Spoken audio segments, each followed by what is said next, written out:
అధ్యక్ష, ఇవాళ సాగునీటి రంగంలో తెలంగాణ రాష్ట్రం సాధించిన ప్రగతి గురించి నిజంగా చెప్పాలంటే అది మన కళ్ళ ముందు స్పష్టంగా కనబడుతుండగా కూడా మనం ఇంకా దాని గురించి మాట్లాడుకోవడము అంటే కోడిగుడ్డు మీద ఈకలు పీకడమే. ఇవాళ రాష్ట్రంలో ఎంత పంట పండుతున్నది, పండిన పంట నిన్ననే చెప్పిండ్రు, వ్యవసాయం సందర్భంగా మంత్రి గారు చెప్పిండ్రు, నేను కూడా చెప్పిన, పండిన పంట జోకడానికి రాష్ట్రంలో గోడౌన్లు సరిపోవడం లేదు, భూమికి బరువయ్యేంత పంట పండుతున్నదంటే సాగునీటి రంగంలో గౌరవ ముఖ్యమంత్రి గారి నాయకత్వంలో సాధించిన విప్లవాత్మకమైనటువంటి విజయాల వల్లనే అది సాధ్యమైంది. ఇవాళ ఒకటి కాదు, రెండు కాదు, మిషన్ కాకతీయ కింద చెరువులు బాగా చేస్తే 20 లక్షల ఎకరాల స్టెబిలైజేషన్ వచ్చింది. వందలాది చెక్ డ్యాంల నిర్మాణంతో లక్షలాది ఎకరాల పంట సాగులోకి వచ్చింది. పెండింగ్ ప్రాజెక్టులు పూర్తి చేయడం ద్వారా ఇవాళ లక్షలాది ఎకరాల పంట సాగులోకి వచ్చింది. కాళేశ్వరం లాంటి ప్రాజెక్టు పూర్తి చేయడం ద్వారా లక్షలాది ఎకరాలు స్టెబిలైజ్ అయిపోయి ఎన్నడూ చుక్క నీళ్లు రాని ప్రాంతాలకు కూడా సాగునీరు పోయి అద్భుతమైనటువంటి పంటలు ఇవాళ పండుతూ ఉన్నాయి. ఈ రాష్ట్రంలో ఏ మూలకు పోయినా ఏ రైతును అడిగినా ఇవాళ ఈ టీఆర్ఎస్ ప్రభుత్వం సాధించిన విజయాల గురించి చెప్తారు. భూగర్భ జలాలు రోజు రోజుకు పెరుగుతూ ఇవాళ ఈ రాష్ట్రంలో 6 మీటర్ల భూగర్భ జలాలు పెరిగినాయంటే ఈ ప్రభుత్వం సాగునీటి రంగంలో తీసుకున్న చర్యల వల్ల అని చెప్పి మీ ద్వారా గౌరవ సభ్యులకు తెలియజేస్తా ఉన్నా.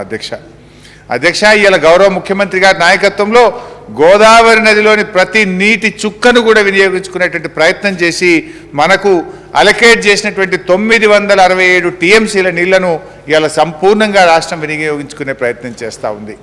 కృష్ణానది విషయంలో మనం పోరాటం చేస్తూనే ఉన్నాం. కృష్ణానదిలో నీటి వాటా పంపిణీ జరగాలి అని గట్టిగా మనం ఒకవైపు ప్రయత్నం చేస్తూ ఉన్నాం. అధ్యక్ష, ఆ విషయం కూడా నేను చెప్తాను. గౌరవనీయులు భట్టి గారు కూడా దాని విషయంలో వారి కన్సర్న్ను వారు ఎక్స్ప్రెస్ చేసింది కనుక I will definitely explain in detail ఈ కృష్ణానదిలో మన ప్రతి నీటి చుక్కను కాపాడుకోవడానికి ప్రభుత్వం ఏ రకమైన ప్రయత్నాలు చేస్తూ ఉంది, కేంద్ర ప్రభుత్వం కేంద్రంలో ఉన్న బీజేపీ పార్టీ ఈ రాష్ట్రం పట్ల ఏ రకంగా ఎంత దుర్మార్గంగా వ్యవహరిస్తుందో కూడా చెప్పవలసినటువంటి బాధ్యత మా మీద ఉంది.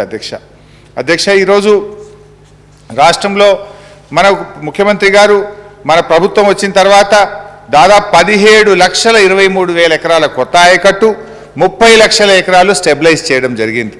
10 ఏళ్ల కాంగ్రెస్ ప్రభుత్వం ఆనాడు జలయజ్ఞం అని చాలా ఘనంగా చెప్పుకున్నారు. కానీ జలయజ్ఞంలో వచ్చినటువంటి కొత్త ఆయకట్టు ఎంత అంటే 5,71,000 ఎకరాలు. 10 ఏళ్ల కాంగ్రెస్ పాలన 5,71,000 ఎకరాలకు సాగునీరు అందిస్తే మా 9 ఏళ్లలో 17,23,000 ఎకరాల కొత్త ఆయకట్టుకు సాగునీరు అందించాం. అధ్యక్ష, ఆయకట్టు స్థిరీకరణ ఆనాటి కాంగ్రెస్ ప్రభుత్వ 10 ఏళ్ల పాలనలో 93,000 ఎకరాలు ఆయకట్టు స్థిరీకరిస్తే ఈరోజు 30,56,000 ఎకరాల ఆయకట్టు స్థిరీకరణ జరిగింది. ఇది మా ప్రభుత్వం సాధించినటువంటి విజయం. భట్టి గారు వాస్తవాలు ఇవాళ గమనించాల్సినటువంటి అవసరం ఉంది. ఇవాళ అంతేకాకుండా ఎన్ని ప్రాజెక్టులు పూర్తి చేసిన అధ్యక్ష తెలంగాణ వచ్చినాక? తుమ్మిళ్ళ ఎత్తిపోతల పథకం 11 నెలల రికార్డు సమయంలో పూర్తి చేసిన అధ్యక్ష. భక్త రామదాసు ఎత్తిపోతల పథకం 10 నెలల రికార్డు సమయంలో పూర్తి చేసిన అధ్యక్ష. మిడ్మానేర్ జలాశయం, శ్రీరామ్ సాగర్ 2వ దశ, అదేవిధంగా గోదావరి నది మీద Lakshmi barrage, Saraswati barrage, Parvati barrage పూర్తి చేసినాం అధ్యక్ష. అదేవిధంగా అధ్యక్ష ఎస్ఆర్ఎస్పి పునర్జీవన పథకం పూర్తి చేసినాం. సింగూర్ లిఫ్ట్ ఇరిగేషన్ పథకాన్ని పూర్తి చేసినాం. కిన్నెరసాని కాలువల్ని పూర్తి చేసినాం. గొల్లవాగు, మత్తడివాగు, పాలెంవాగు, ర్యాలీవాగు, గడ్డెన్న శుద్ధవాగు ప్రాజెక్టు, చౌటుపల్లి హనుమంతరెడ్డి ప్రాజెక్టు, గూడెం ఎత్తిపోతల పథకం, బేతుపల్లి వరద కాలువ ఖమ్మం జిల్లాలోని ఎన్టీఆర్ కెనాల్, అదేవిధంగా గట్టుపొడిచిన వాగు, దేవాదుల ప్రాజెక్టు కింద సమ్మక్క సారక్క బ్యారేజ్ పూర్తి చేసినాం. ఇట్లా ఇవన్నీ ప్రాజెక్టులు పెండింగ్ ప్రాజెక్టులను పూర్తి చేసినాం.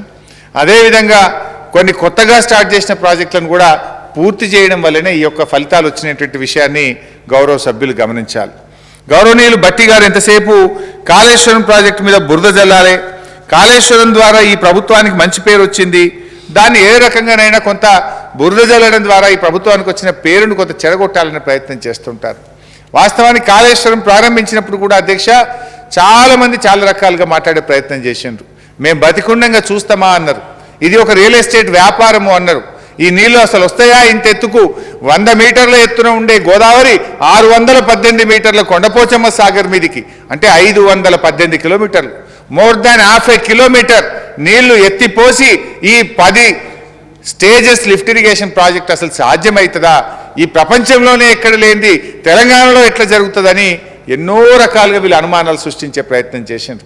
కానీ రికార్డు సమయంలో 3.5 సంవత్సరాల్లోనే పూర్తి చేసి సాగునీటి అవసరాలు, తాగునీటి అవసరాలు, ఇండస్ట్రియల్ రిక్వైర్మెంట్ను కూడా 100కు 100% ఈరోజు అందిస్తూ గొప్ప విజయాన్ని సాధించిన ప్రాజెక్టు కాళేశ్వరం ప్రాజెక్టు. వారు ప్రయత్నం చేస్తారు, 38,500 అనుకున్నాం, ఇది ఇంతెందుకు పెరిగింది? మరి మీ కథ కూడా చెప్పాలి అవన్నీ మాట్లాడితే. గతంలో చెప్పినా కానీ I don't want to repeat. అసలు కాళేశ్వరం ప్రాజెక్టును మీరు అప్పుడు డాక్టర్ బిఆర్ అంబేద్కర్ ప్రాణహిత చేవెళ్ళ అన్నారు. ఆనాడు రాజశేఖర రెడ్డి గారు ఉన్నప్పుడు ఫస్ట్ జీవో వచ్చింది, ప్రాజెక్ట్ శాంక్షన్ చేస్తూ 16,000 కోట్లకు ఇచ్చిండ్రు. పనులు ప్రారంభం కాకుండానే 16,000ను 38,000 చేసిండ్రు వితౌట్ స్టార్టింగ్ ద వర్క్. మొదటి జీవో నుంచి రెండవ జీవోకు టెండర్లు పిలిచే సమయానికి 16,000 కోట్ల ప్రాజెక్టును 38,000 కోట్లు చేసిన ఘనత మీది. డబుల్ చేసిండ్రు మీరు. 38,000 చేయడమే కాదు, మీరు దిగిపోయే నాటికి సెంట్రల్ వాటర్ కమిషన్కు డిపిఆర్ పంపించేటప్పుడు ఆ 38,000ని 48,000 కోట్లు చేసి పారేసిండ్రు. పోనీ ఉంది, నేను సిడబ్ల్యూసీ రిపోర్ట్ పెట్టమంటే వెంటనే ముందు కాంగ్రెస్ ప్రభుత్వ హయాంలోనే మీరు 48,000 కోట్లు ప్రాజెక్ట్ కాస్ట్ పెరిగిందని పంపిండ్రు. ఆ పంపిన 48,000 కోట్లలో కూడా ల్యాండ్ ఎక్విజిషన్కు ఎకరానికి 1,20,000 పెట్టిండ్రు మీరు. పవర్ సబ్స్టేషన్ల నిర్మాణానికి డబ్బులు పెట్టలే, ఫారెస్ట్ అండ్ ఎన్విరాన్మెంట్కు డబ్బులు పెట్టలే. ఇవన్నీ పెట్టడం ఒక ఎత్తు అయితే, ఆ రోజు మీరు బ్యారేజీలు లేవు గోదావరి నది మీద, మనం పెట్టిన కాడ ఆ రోజు అక్కడ కనీసం నీటి కేటాయింపులు లేవు. మీరు ఎక్కడైతే నీళ్లు ప్రతిపాదించిండ్రో అక్కడ నీళ్లు లేని చోట మీరు ప్రాజెక్టు పెట్టిండ్రు. నిజంగా అక్కడ గిట్ట ప్రాజెక్టు కడితే మొత్తం ప్రతి పైసా కూడా దుర్వినియోగం అయిపోతుండే, నేషనల్ వేస్ట్గా మారుతూ ఉండే. కానీ తెలంగాణ బిడ్డలం కనుక, పోరాటం చేసి తెలంగాణ సాధించిన వాళ్ళం కనుక అప్పటికే పెట్టిన ఖర్చును కానీ భవిష్యత్ తెలంగాణ అవసరాలను దృష్టిలో పెట్టుకొని, తెలంగాణ సోయితోని తెలంగాణ భవిష్యత్ అవసరాలను దృష్టిలో పెట్టుకొని రీఇంజనీరింగ్ చేసుకొని Medigadda barrage, Annaram barrage, Sundilla barrage, 3 బ్యారేజీలు కొత్తగా కట్టుకున్నాం, 3 లిఫ్ట్లు కొత్తగా పెట్టుకున్నాం. అదే కాకుండా 16 జలాశయాలు, ఇండియాలోనే అతిపెద్ద man made reservoir Mallanna Sagar 50 టీఎంసీల రిజర్వాయర్ కట్టినాం. కొండ పోచమ్మ 16 టీఎంసీల రిజర్వాయర్ కట్టినాం. అదేవిధంగా రంగనాయక్ సాగర్ కావచ్చు, పైన అంతగిరి రిజర్వాయర్ కావచ్చు, ఇటు బస్వాపూర్ వైపు కావచ్చు, ఇవాళ ఇన్ని రిజర్వాయర్లు కట్టి ఇవాళ బ్రహ్మాండంగా నీళ్ళని మనం స్టోర్ చేసుకునే ప్రయత్నం చేసినాం. ఆ రోజు మీరు ఆనాడు తెలంగాణ ప్రజల్ని మభ్యపెట్టడానికి, తెలంగాణ ఉద్యమాన్ని దెబ్బతీయాలనేటువంటి ఒక కుట్రతోని రిజర్వాయర్లు లేకుండా, నీటి నిల్వ సామర్థ్యం లేకుండా, నీళ్లు లేని చోట ఆనాడు ప్రాణహిత ప్రాజెక్టును మీరు ప్రారంభించే ప్రయత్నం చేస్తే, తెలంగాణ తెచ్చుకున్నాం కనుక, తెలంగాణ బిడ్డలం కనుక, ఉద్యమకారులం కనుక ఈ ప్రాజెక్టును భావి తరాలకు ఉపయోగపడే విధంగా ఒక గొప్ప ఆస్తిగా మేము మలిచినాం. మీరు చేసిన ప్రయత్నమేమో మొత్తం డబ్బులు నిరుపయోగం చేసే ప్రయత్నం చేసిండ్రు. ప్రాజెక్టు పనులు ప్రారంభించకుండానే ఆ రోజు మీరు డబ్బులన్నీ కూడా లావట్టేసిండ్రు. ఆ రోజు సర్వే పేరు మీద కొన్ని డబ్బులు ఇచ్చిండ్రు, మొబిలైజేషన్ అడ్వాన్స్ల పేరు మీద డబ్బులు ఇచ్చిండ్రు, పనులు చేయకుండానే డబ్బులు ఇచ్చింది మీరైతే ప్రతి రూపాయిని సద్వినియోగం చేస్తూ బాధ్యతతో రికార్డు సమయంలో పనులు పూర్తి చేసి ఇవాళ ఈ రాష్ట్ర ప్రజలకు త్రాగునీరు, సాగునీరు, పరిశ్రమలకు నీరు ఇచ్చినటువంటి ప్రభుత్వం టీఆర్ఎస్ ప్రభుత్వం. అధ్యక్ష, కాళేశ్వరంలో 3 బ్యారేజీలు, 16 రిజర్వాయర్లు, 10 స్టేజీల ఎత్తిపోతల పథకం, అంతేకాకుండా 108 మెగా బాహుబలి పంపులు, సజ్జుపూలు 98, అదేవిధంగా 203 కిలోమీటర్ల సొరంగాలు, 1,531 కిలోమీటర్ల కాలువలు, 400 కేవీ సబ్స్టేషన్లు, 220 కేవీ సబ్స్టేషన్లు, వందలాది కిలోమీటర్ల విద్యుత్ లైన్లు, ఇవన్నీ కలిపి 3.5 సంవత్సరాల్లో ఇవాళ ఈ ప్రాజెక్టు పూర్తి చేసినాం అధ్యక్ష. ఈ ప్రాజెక్టు కింద అధ్యక్ష 1,30,500 ఎకరాల కొత్త ఆయకట్టును ఇప్పటికే ఇచ్చాం. 17 లక్షల ఎకరాలు ఇవాళ స్థిరీకరణ జరిగింది. మీ ఖమ్మం జిల్లాలోని పాలేరుకు కూడా ఇవాళ కాళేశ్వరం నీళ్లు వచ్చి బ్రహ్మాండంగా పారుతా ఉన్నాయి. అధ్యక్ష భూపాలపల్లి కానీ మహబూబాద్ కానీ డోర్నకల్ కానీ పరకాల కానీ ఇవాళ ఎక్కడెక్కడికి చివరికి ఎస్ఆర్ఎస్పీలో నీళ్లు లేకపోతే కూడా రివర్స్ పంపుల ద్వారా ఎస్ఆర్ఎస్పీకి నీళ్లు తీసుకుపోయి కాళేశ్వరం నీళ్లతో ఆర్మూర్కు బాల్కొండకు జగిత్యాలకు మెట్పల్లికి కూడా ఇలా కాళేశ్వరం నీళ్లు తీసుకుపోయి అందిస్తా ఉన్నాం. నిర్మల్లోని సరస్వతి కెనాల్కు కూడా ఇలా కాళేశ్వరం నీళ్లు అందుతున్నాయి. ఎన్ని నియోజకవర్గాలు అనుకుంటున్నారు మీరు? ఈ రకంగా కాళేశ్వరం ప్రాజెక్టు ద్వారా రాష్ట్రంలో అనేక జిల్లాల్లో మోర్ దాన్ 50% ఆఫ్ తెలంగాణను ఇలా సస్యశ్యామలం చేసినటువంటి ఘనత మన ముఖ్యమంత్రి కేసీఆర్ గారి అధ్యక్ష. ముఖ్యమంత్రి గారు ఆయన పట్టుబట్టి ఆయన రోజు నిద్రలో కూడా కాళేశ్వరం గురించి ఆలోచిస్తూ ఉదయం లేచి నుంచి రాత్రి వరకు ప్రతిరోజు కూడా పనులను పర్యవేక్షిస్తూ ఒక రికార్డు సమయంలో ఈ ప్రాజెక్టును పూర్తి చేసిందంటే కేవలం తెలంగాణ ఉద్యమకారుడు గనక, తెలంగాణ బిడ్డ గనక, ఒక బాధ్యత కలిగిన నాయకుడు గనక చేసింది అధ్యక్ష. మీకు చిన్న ఎగ్జాంపుల్ చెప్తా అధ్యక్ష. దేశంలో ఇంత పెద్ద మల్టీ స్టేజ్ లిఫ్ట్ ఇరిగేషన్ ప్రాజెక్టే లేదు, ప్రపంచంలో లేదు. అయితే దేశంలో కొన్ని ప్రాజెక్టులు చెప్పాలి. గుజరాత్ రాష్ట్రంలో కట్టినటువంటి సర్దార్ సరోవర్ ప్రాజెక్టు 1961లో శంకుస్థాపన చేసిండ్రు. కానీ ఎప్పుడు పూర్తయిందంటే 2017. 56 సంవత్సరాలు కట్టిండ్రు. 56 ఇయర్స్. 1960లో కొబ్బరికాయ కొట్టిండ్రు, 1980లో పనులు ప్రారంభించిండ్రు, 2017లో ప్రారంభించిండ్రు. అంటే ఎన్ని సంవత్సరాలు పట్టిందండి? 56 సంవత్సరాలు పట్టింది. అదేవిధంగా మధ్యప్రదేశ్లో నిర్మించిన ఇందిరాసాగర్ ప్రాజెక్ట్ 1984లో శంకుస్థాపన చేస్తే 2005లో ప్రారంభించిండ్రు. 21 సంవత్సరాలు కట్టిండ్రు ఇందిరాసాగర్ను. ప్రభుత్వాలు మారినాయి, దశాబ్దాలు పట్టింది. కానీ మేము 3.5-4 సంవత్సరాల్లోనే దాన్ని పూర్తి చేసి ప్రజలకు ప్రగతి ఫలాలు అందించినటువంటి ప్రభుత్వం ఇవాళ బీఆర్ఎస్ ప్రభుత్వం అధ్యక్ష. ఇకపోతే ఈ కాళేశ్వరం ప్రాజెక్టు ద్వారా అధ్యక్ష 817 చెరువులు నింపాం, 66 చెక్ డ్యాములు నింపాం. ఈ చెక్ డ్యాముల కింద, చెరువుల కింద, వాగుల్లో, వంకల్లో నీళ్ళు ఇవ్వడం ద్వారా కూడా ఎంతో స్టెబిలైజేషన్ జరిగింది. కొత్త ఆయకట్టు కూడా వచ్చినటువంటి పరిస్థితి ఉంది అధ్యక్ష. అదేవిధంగా అధ్యక్ష, మరి ఈరోజు ఎన్ని నీళ్లు మీరు ఇప్పటిదాకా లిఫ్ట్ చేశారనే విషయాన్ని మొన్ననే సభ్యులు అడిగితే వారికి చాలా స్పష్టంగా చెప్పిన అధ్యక్ష. నేను ఇవాళ ఈ ప్రాజెక్టు ద్వారా మనము ఎల్లంపల్లి నుంచి మిడ్ మానేరు వరకు 140.91 టీఎంసీలు లిఫ్ట్ చేయడం జరిగింది అధ్యక్ష. 140 టీఎంసీల నీళ్లను ఇప్పటిదాకా లిఫ్ట్ చేసి లక్షలాది ఎకరాల్లో ఇవాళ పంటలు కాపాడినాం, లక్షలాది ఎకరాల్లో పంట పండడానికి కారకులైనాం. ఇవాళ ఈ బ్యారేజ్ మేడిగడ్డ నుంచి ఎల్లంపల్లి వరకు 122 టీఎంసీలు, ఎల్లంపల్లి నుంచి మిడ్ మానేరు వరకు 140 టీఎంసీలు అధ్యక్ష. అదేవిధంగా అధ్యక్ష, గోదావరి నది పైన ఇలా 5 బ్యారేజీలు కట్టినాం. అసలు మీరు ఒక్క ఎల్లంపల్లికి బ్యారేజ్ కట్టడానికి 10 ఏళ్ళు పట్టినా మీ హయాంలో పూర్తిగాలే నీళ్లు నిలపలేకపోయింది. కానీ మేము ఇవాళ 5 బ్యారేజీలు కట్టినాం. ఇవాళ ఎల్లంపల్లి పూర్తి చేయడంతో పాటు సుందిల్లా, అన్నారం, మేడిగడ్డ, సమ్మక్క సాగర్ 5 బ్యారేజీలు గోదావరి నది మీద పూర్తి చేయడం వల్ల 170 కిలోమీటర్లు ఇవాళ గోదావరి నదిని జీవనదిగా మార్చినాం. మండు టెండర్ల పైన గోదావరి నది నిండు కుండలాగా ఉంటుంది అధ్యక్ష. ఇగో ఇది తెలంగాణ ప్రభుత్వం సాధించిన విజయం.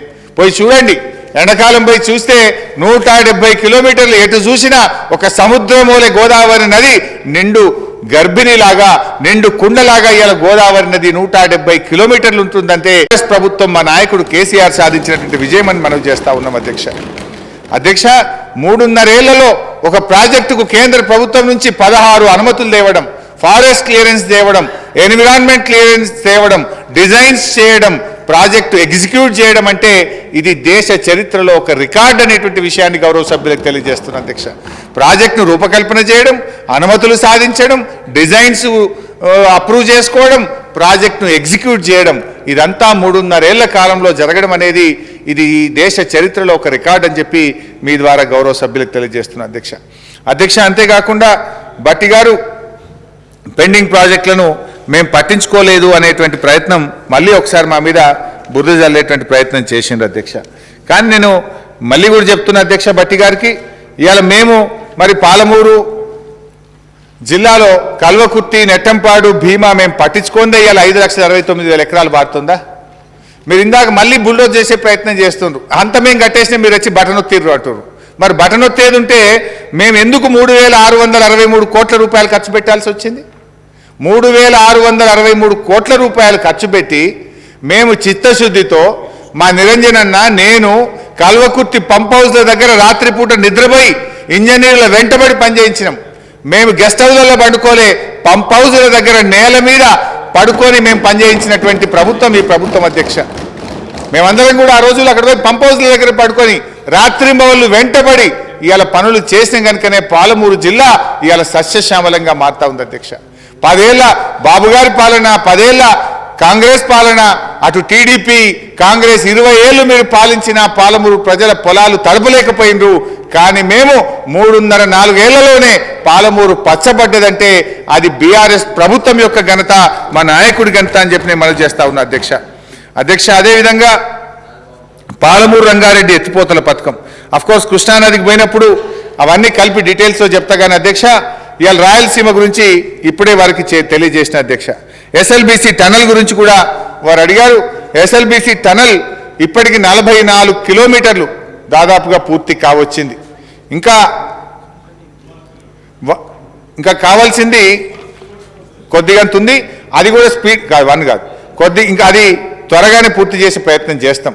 మీ ప్రభుత్వం 2014 నాటికి ఆ రోజు మీరు 22 కిలోమీటర్లు చేస్తే ఈ రోజు అది 44 కిలోమీటర్లకు వచ్చింది. మధ్యలో దాంట్లో చాలా total length is 44, completed is 34.6, 34.6 పూర్తయింది, కావాల్సింది 44, అంటే ఇంకొక 9 కిలోమీటర్లు కావాల్సినటువంటి అవసరం ఉంది. సో దాంట్లో మధ్యలో కొన్ని డిస్టర్బెన్సెస్ వచ్చినా ముఖ్యమంత్రి గారు రివ్యూ చేసి ఆ ప్రాజెక్టుకు కావలసిన కొన్ని అనుమతులను కూడా ఇచ్చాము. ఎందుకంటే 20-30 ఏళ్ల కింద ప్రాజెక్ట్ అయిపోయింది, రేట్స్ వర్కబుల్ అయితలేవు, ఏజెన్సీ చేయలేకపోతుంది, తీసేసి కొత్త వాళ్ళకి ఇద్దామంటే అందులో మధ్యలో మిషన్స్ వచ్చింది, అది బయటకు వెళ్ళది, ముంగడికి పోని పరిస్థితి. అయినా కూడా ఎక్స్పర్ట్స్ కమిటీ కాన్స్టిట్యూట్ చేసి డీటెయిల్డ్గా స్టడీ చేసి గ్రావిటీ ద్వారా నీళ్ళు వస్తాయి కనుక, విద్యుత్ అవసరం లేకుండా నీళ్ళు వస్తాయి కనుక దాని మీద ప్రత్యేకమైన శ్రద్ధ పెట్టి ఈ ప్రాజెక్టును ముందుకు తీసుకుపోయే ప్రయత్నం చేస్తూ ఉన్నాం. ఇది అనుకున్నట్టుగా జరిగితే 1 ఏడాది కాలంలో ఈ ప్రాజెక్టు పూర్తవుతుందని మీ ద్వారా గౌరవ సభ్యులకు తెలియజేస్తున్నాం అధ్యక్ష. ఇవాళ వారు మెయింటెనెన్స్ ఆఫ్ ద ప్రాజెక్ట్స్ గురించి కూడా మాట్లాడినరు. ప్రత్యేకంగా ముఖ్యమంత్రి గారు ఈ రాష్ట్రంలో ఈ మెయింటెనెన్స్ కోసం ప్రతిసారి అధికారులు ఇబ్బంది పడొద్దని ఒక కొత్త విధానాన్ని కూడా తీసుకొచ్చి మన ఈఎన్సీలకు, చీఫ్ ఇంజనీర్లకు ప్రత్యేకంగా నిధులు కేటాయిస్తూ వారికి శాంక్షనింగ్ పవర్స్ కూడా సెక్రటరేట్ కూడా రాకుండా చీఫ్ ఇంజనీర్ గారు, ఈఎన్సీ గారే శాంక్షన్ చేసే విధంగా వారికి అధికారాలను కూడా బదలాయిస్తూ 600 కోట్ల రూపాయలు ప్రతి సంవత్సరంలో బడ్జెట్లో పెడతా ఉన్నాం. అందుకే మీరు ఇన్ని వర్షాలు పడ్డా కూడా ఇవాళ ఒక్క ప్రాజెక్టు కూడా దెబ్బతినకుండా జరిగిందంటే నిజంగా అది మా ఇంజనీర్ల గొప్పతనం. నేను ఈ సభ నుంచి కూడా మొన్న కడెం ప్రాజెక్టు చరిత్రలో అంత వర్షాలు బల్లే అయినా కూడా అద్భుతంగా రాత్రింబవళ్ళు ప్రాణాలకు తెగించి ఇంజనీర్లు కష్టపడ్డారు, మన ప్రాజెక్టులను కాపాడినరు, ప్రాణ నష్టం లేకుండా చూసినారు. కష్టపడ్డ ఇంజనీర్లను, మా అధికారులందరినీ కూడా నేను మనస్ఫూర్తిగా అభినందిస్తా ఉన్నా అధ్యక్ష. ఇకపోతే దేవాదుల గురించి కూడా గౌరవ సభ్యులు మాట్లాడే ప్రయత్నం చేసిండ్రు. అయ్యా భట్టి గారు, మీరుండగా ఏ రోజు ఏ సంవత్సరం కూడా 90 రోజులు కూడా దేవాదుల ప్రాజెక్టు నీళ్లు తీసుకోలేకపోయినాం. ఎందుకంటే మీరు ఆ రోజు పెట్టినటువంటి ప్లేస్ కరెక్ట్ కాదు, మీ ఆలోచన కరెక్ట్ కాదు. మీ హయాంలో 90 రోజుల కంటే నీటిపారుదల శాఖ మంత్రి గారు వరంగల్ జిల్లా నుంచి ఉన్న 90 రోజులు కూడా దేవాదుల నీళ్లు వాడుకోలేకపోయినాం. కానీ మేము సమ్మక్క సారక్క బ్యారేజ్ కట్టిన తర్వాత 365 రోజులు వరంగల్ జిల్లాకు దేవాదుల నీళ్లు అందిస్తూనే ఉన్నాం.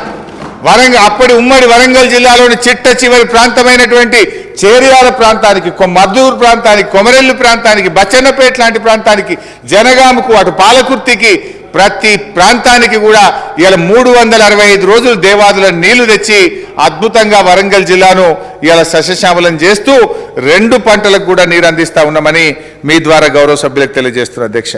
ఇకపోతే దిండి విషయంలో మరి మీరు ఎక్కడి నుంచి నీళ్ళు ఇస్తారు, ఫైనల్ చేసిందా లేదా అనేటువంటి విషయం కూడా అడిగే ప్రయత్నం చేసిండ్రు.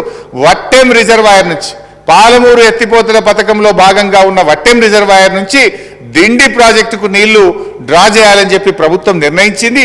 దానికి అనుగుణంగా మేము ఇవాళ సెంట్రల్ వాటర్ కమిషన్కు మా పాలమూరు ఎత్తిపోతల పథకం డిపిఆర్ సబ్మిట్ చేసినాం. ఒకసారి అనుమతులు వస్తే ఆ పనులు ప్రారంభించడం జరుగుతుందని మీ ద్వారా గౌరవ సభ్యులకు తెలియజేస్తా ఉన్నా అధ్యక్ష. ఇకపోతే చిన్న కాళేశ్వరం గురించి కూడా గౌరవ సభ్యులు మా శ్రీధర్ బాబు గారు కూడా అడుగుతూ ఉంటారు. వారు కూడా చాలా కన్సర్న్ ఎక్స్ప్రెస్ చేస్తూ ఉంటారు. మీరు కూడా దాని విషయం మాట్లాడిండ్రు. అయితే ఆ ప్రాజెక్టుకు అప్పటి కాంగ్రెస్ ప్రభుత్వ హయాంలో మీరు టీఏసీ క్లియరెన్స్ అంటే ఆ ప్రాజెక్టుకు అనుమతులు తేలేకపోయినారు. ఇవాళ ఈ ప్రభుత్వం వచ్చినాకనే అటవీ అనుమతులు కానీ, ఎన్విరాన్మెంట్ క్లియరెన్స్ కానీ, సిడబ్ల్యూసీ క్లియరెన్స్ కానీ, టీఏసీ క్లియరెన్స్ కానీ అన్ని అనుమతులు కూడా మేము సాధించడం జరిగింది. తప్పకుండా దాని మీద డ్రైవ్ పెట్టి ల్యాండ్ ఎక్విజిషన్కు కొంచెం శ్రీధర్ బాబు గారు కూడా రైతులతో మాట్లాడి అక్కడ సహకరించి, ఎందుకంటే మా కోర్టు కేసులు విపరీతంగా పడుతున్నాయి కనుక మీరు తీసుకొచ్చినటువంటి 2013 ల్యాండ్ ఎక్విజిషన్ యాక్ట్ కిందనే ఇవాళ ప్రభుత్వం ల్యాండ్ ఎక్విజిషన్ చేయాలని డిసైడ్ అయింది.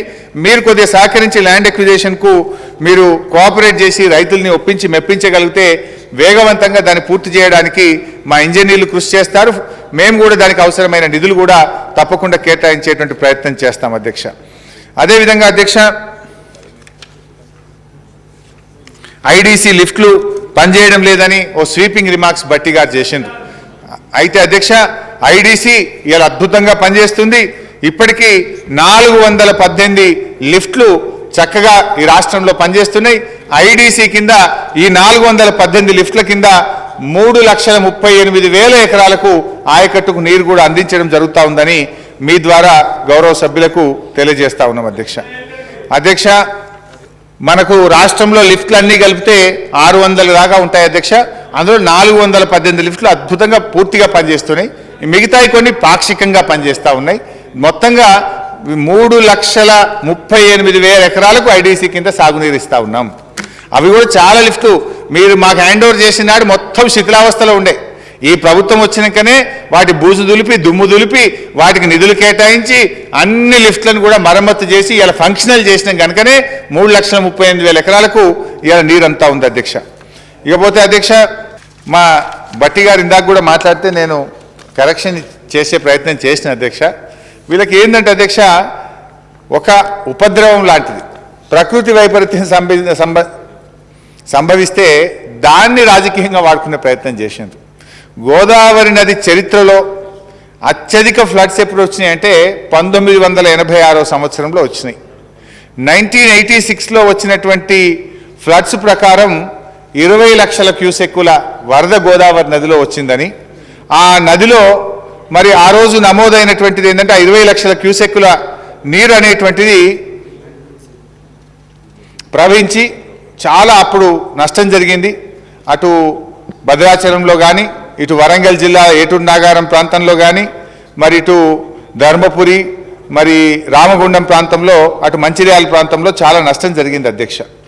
అయితే మొన్న వచ్చినటువంటి ఫ్లడ్ ఏంటంటే 29 లక్షల క్యూసెక్లు వచ్చింది.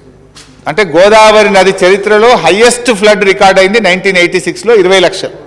కానీ మొన్న వచ్చింది 29 లక్షల క్యూసెక్కులు, అంటే 9 లక్షల క్యూసెక్కులు ఎక్కువగా వచ్చింది. ఇది never before in the history of Godavari. అంతేకాకుండా అధ్యక్ష, ఆ హైట్ చూస్తే 1.2 మీటర్స్ ఎక్కువ. ఇప్పుడు గతంలో వచ్చినటువంటిది 1986లో 107.5 మీటర్లు గోదావరి నది ప్రవహిస్తే మొన్న వచ్చినటువంటిది 108.20 మీటర్లు, అంటే ఒక 1.2 మీటర్స్ ఫ్లడ్ యొక్క హైట్ ఎక్కువ, 9 లక్షల క్యూసెక్కుల ఫ్లడ్ ఎక్కువ. ఇలాంటి ఒక ప్రకృతి వైపరీత్యం సంభవిస్తే దాన్ని మీరు ఏంటంటే ఇంకా కాళేశ్వరం మునిగిపోయిందని మొత్తంగా ఇంకా నీళ్లు రానే రావని చెప్పి మీరు నానా రభస సృష్టించేటువంటి ప్రయత్నం చేసినారు. బయట ప్రజల్లో అనుమానాలు కలిగించే ప్రయత్నం చేసిండ్రు. ఇక అది మర్చిపోవాలని చెప్పి 1,00,000 కోట్ల రూపాయలు వృధా అయినాయని చెప్పేటువంటి ప్రయత్నం చేసిండ్రు. అందులో ఉన్నాయన్నీ 3 బ్యారేజీలు, 16 జలాశయాలు, 21 పంప్ హౌజులు, 98 కిలోమీటర్ల డెలివరీ పైప్ లైన్లు, 203 కిలోమీటర్ల సొరంగాలు. అందులో 2 పంప్ హౌజులు, నది ఒడ్డున ఉండే 2 పంప్ హౌజుల్లో ప్రకృతి వైపరీత్యం సంభవించి చరిత్రలో లేనంత 29 లక్షల క్యూసెక్కుల వరద వచ్చి ఒక 2-3 గోడలు, 2-3 పంపులు మునిగిపోతే ప్రపంచమే మునిగిపోయిందని చెప్పి ఆనందపడిపోయింది. మీరు ఇట్లాంటి సంభవిస్తే రాష్ట్ర ప్రజలకు నష్టం జరిగిందని బాధపడాలి, కానీ మీరు సంకలు గుద్దుకునే విధంగా ఈ రాష్ట్రంలో బీజేపీ కాంగ్రెస్ పార్టీలు ప్రవర్తించినాయి. కానీ మేము ఆ రోజు చెప్పినాం, నేనే ప్రెస్ మీట్ పెట్టి ముఖ్యమంత్రి గారి ఆదేశాలతో చెప్పినాం, యాసంగి పంట కల్లా దాన్ని పునరుద్ధరిస్తాం, నీళ్లు పారిస్తాం, రైతుల పంటలు పండిస్తామన్నాం. ఆ మాట మీద నిలబడ్డాం. ఒక్క పైసా రాష్ట్ర ప్రభుత్వం ఖర్చు పెట్టకుండా ఆ కాళేశ్వరంలో జరిగిన ప్రకృతి వైపరీత్యాన్ని, ఆ 2 పంప్ హౌజుల్లో ఏజెన్సీతోని వారంటీ పీరియడ్లో భాగంగా పనులు చేయించి ఇవాళ అన్ని పంపులు కూడా నడిపించినటువంటి చరిత్ర ఇవాళ మా ప్రభుత్వాన్ని. ఇది మా పారదర్శకత. కానీ మీరు అక్కడ పోయి ఏంటంటే ఈ తెలంగాణ బాగుపడొద్దు, ఈ తెలంగాణ ప్రభుత్వానికి మంచి పేరు రావద్దు అనే ఒక దుష్టబుద్ధి మీకు. రైతులు బాగుపడితే మీకు ఇష్టం ఉండదు. ఆ రకంగా మీ యొక్క వ్యవహార శైలి ఈ రాష్ట్రంలో కొన్ని రాజకీయ పార్టీలు ఉండడం ఇది చాలా దురదృష్టకరం అధ్యక్ష. ఇకపోతే అధ్యక్ష, కృష్ణా నది విషయంలో మీరు కృష్ణా విషయంలో బాగా కన్సర్న్ కదా. మీ కృష్ణా నది విషయంలో భట్టి గారికి కృష్ణా నది విషయంలో చాలా కన్సర్న్ ఉంటుంది. వారు వినాలని చెప్పి నేను కోరుతా ఉన్నా అధ్యక్ష. రాష్ట్రం ఏర్పడ్డ తొలినాళ్లలో ఇది చాలా ఇంపార్టెంట్ టాపిక్, వినండి భట్టి గారు. మీ క్లారిఫికేషన్ మళ్ళీ మైక్ ఇస్తారు సార్, మీరు అడగండి, రాసుకోండి.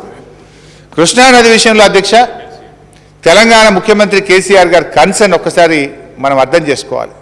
బీజేపీ ప్రభుత్వ వ్యవహార శైలిని కూడా ఈ సభ ద్వారా రాష్ట్ర ప్రజలకు సభ్యులకు కూడా నేను మీ ద్వారా తెలియజేయాలనుకుంటున్నాను అధ్యక్ష.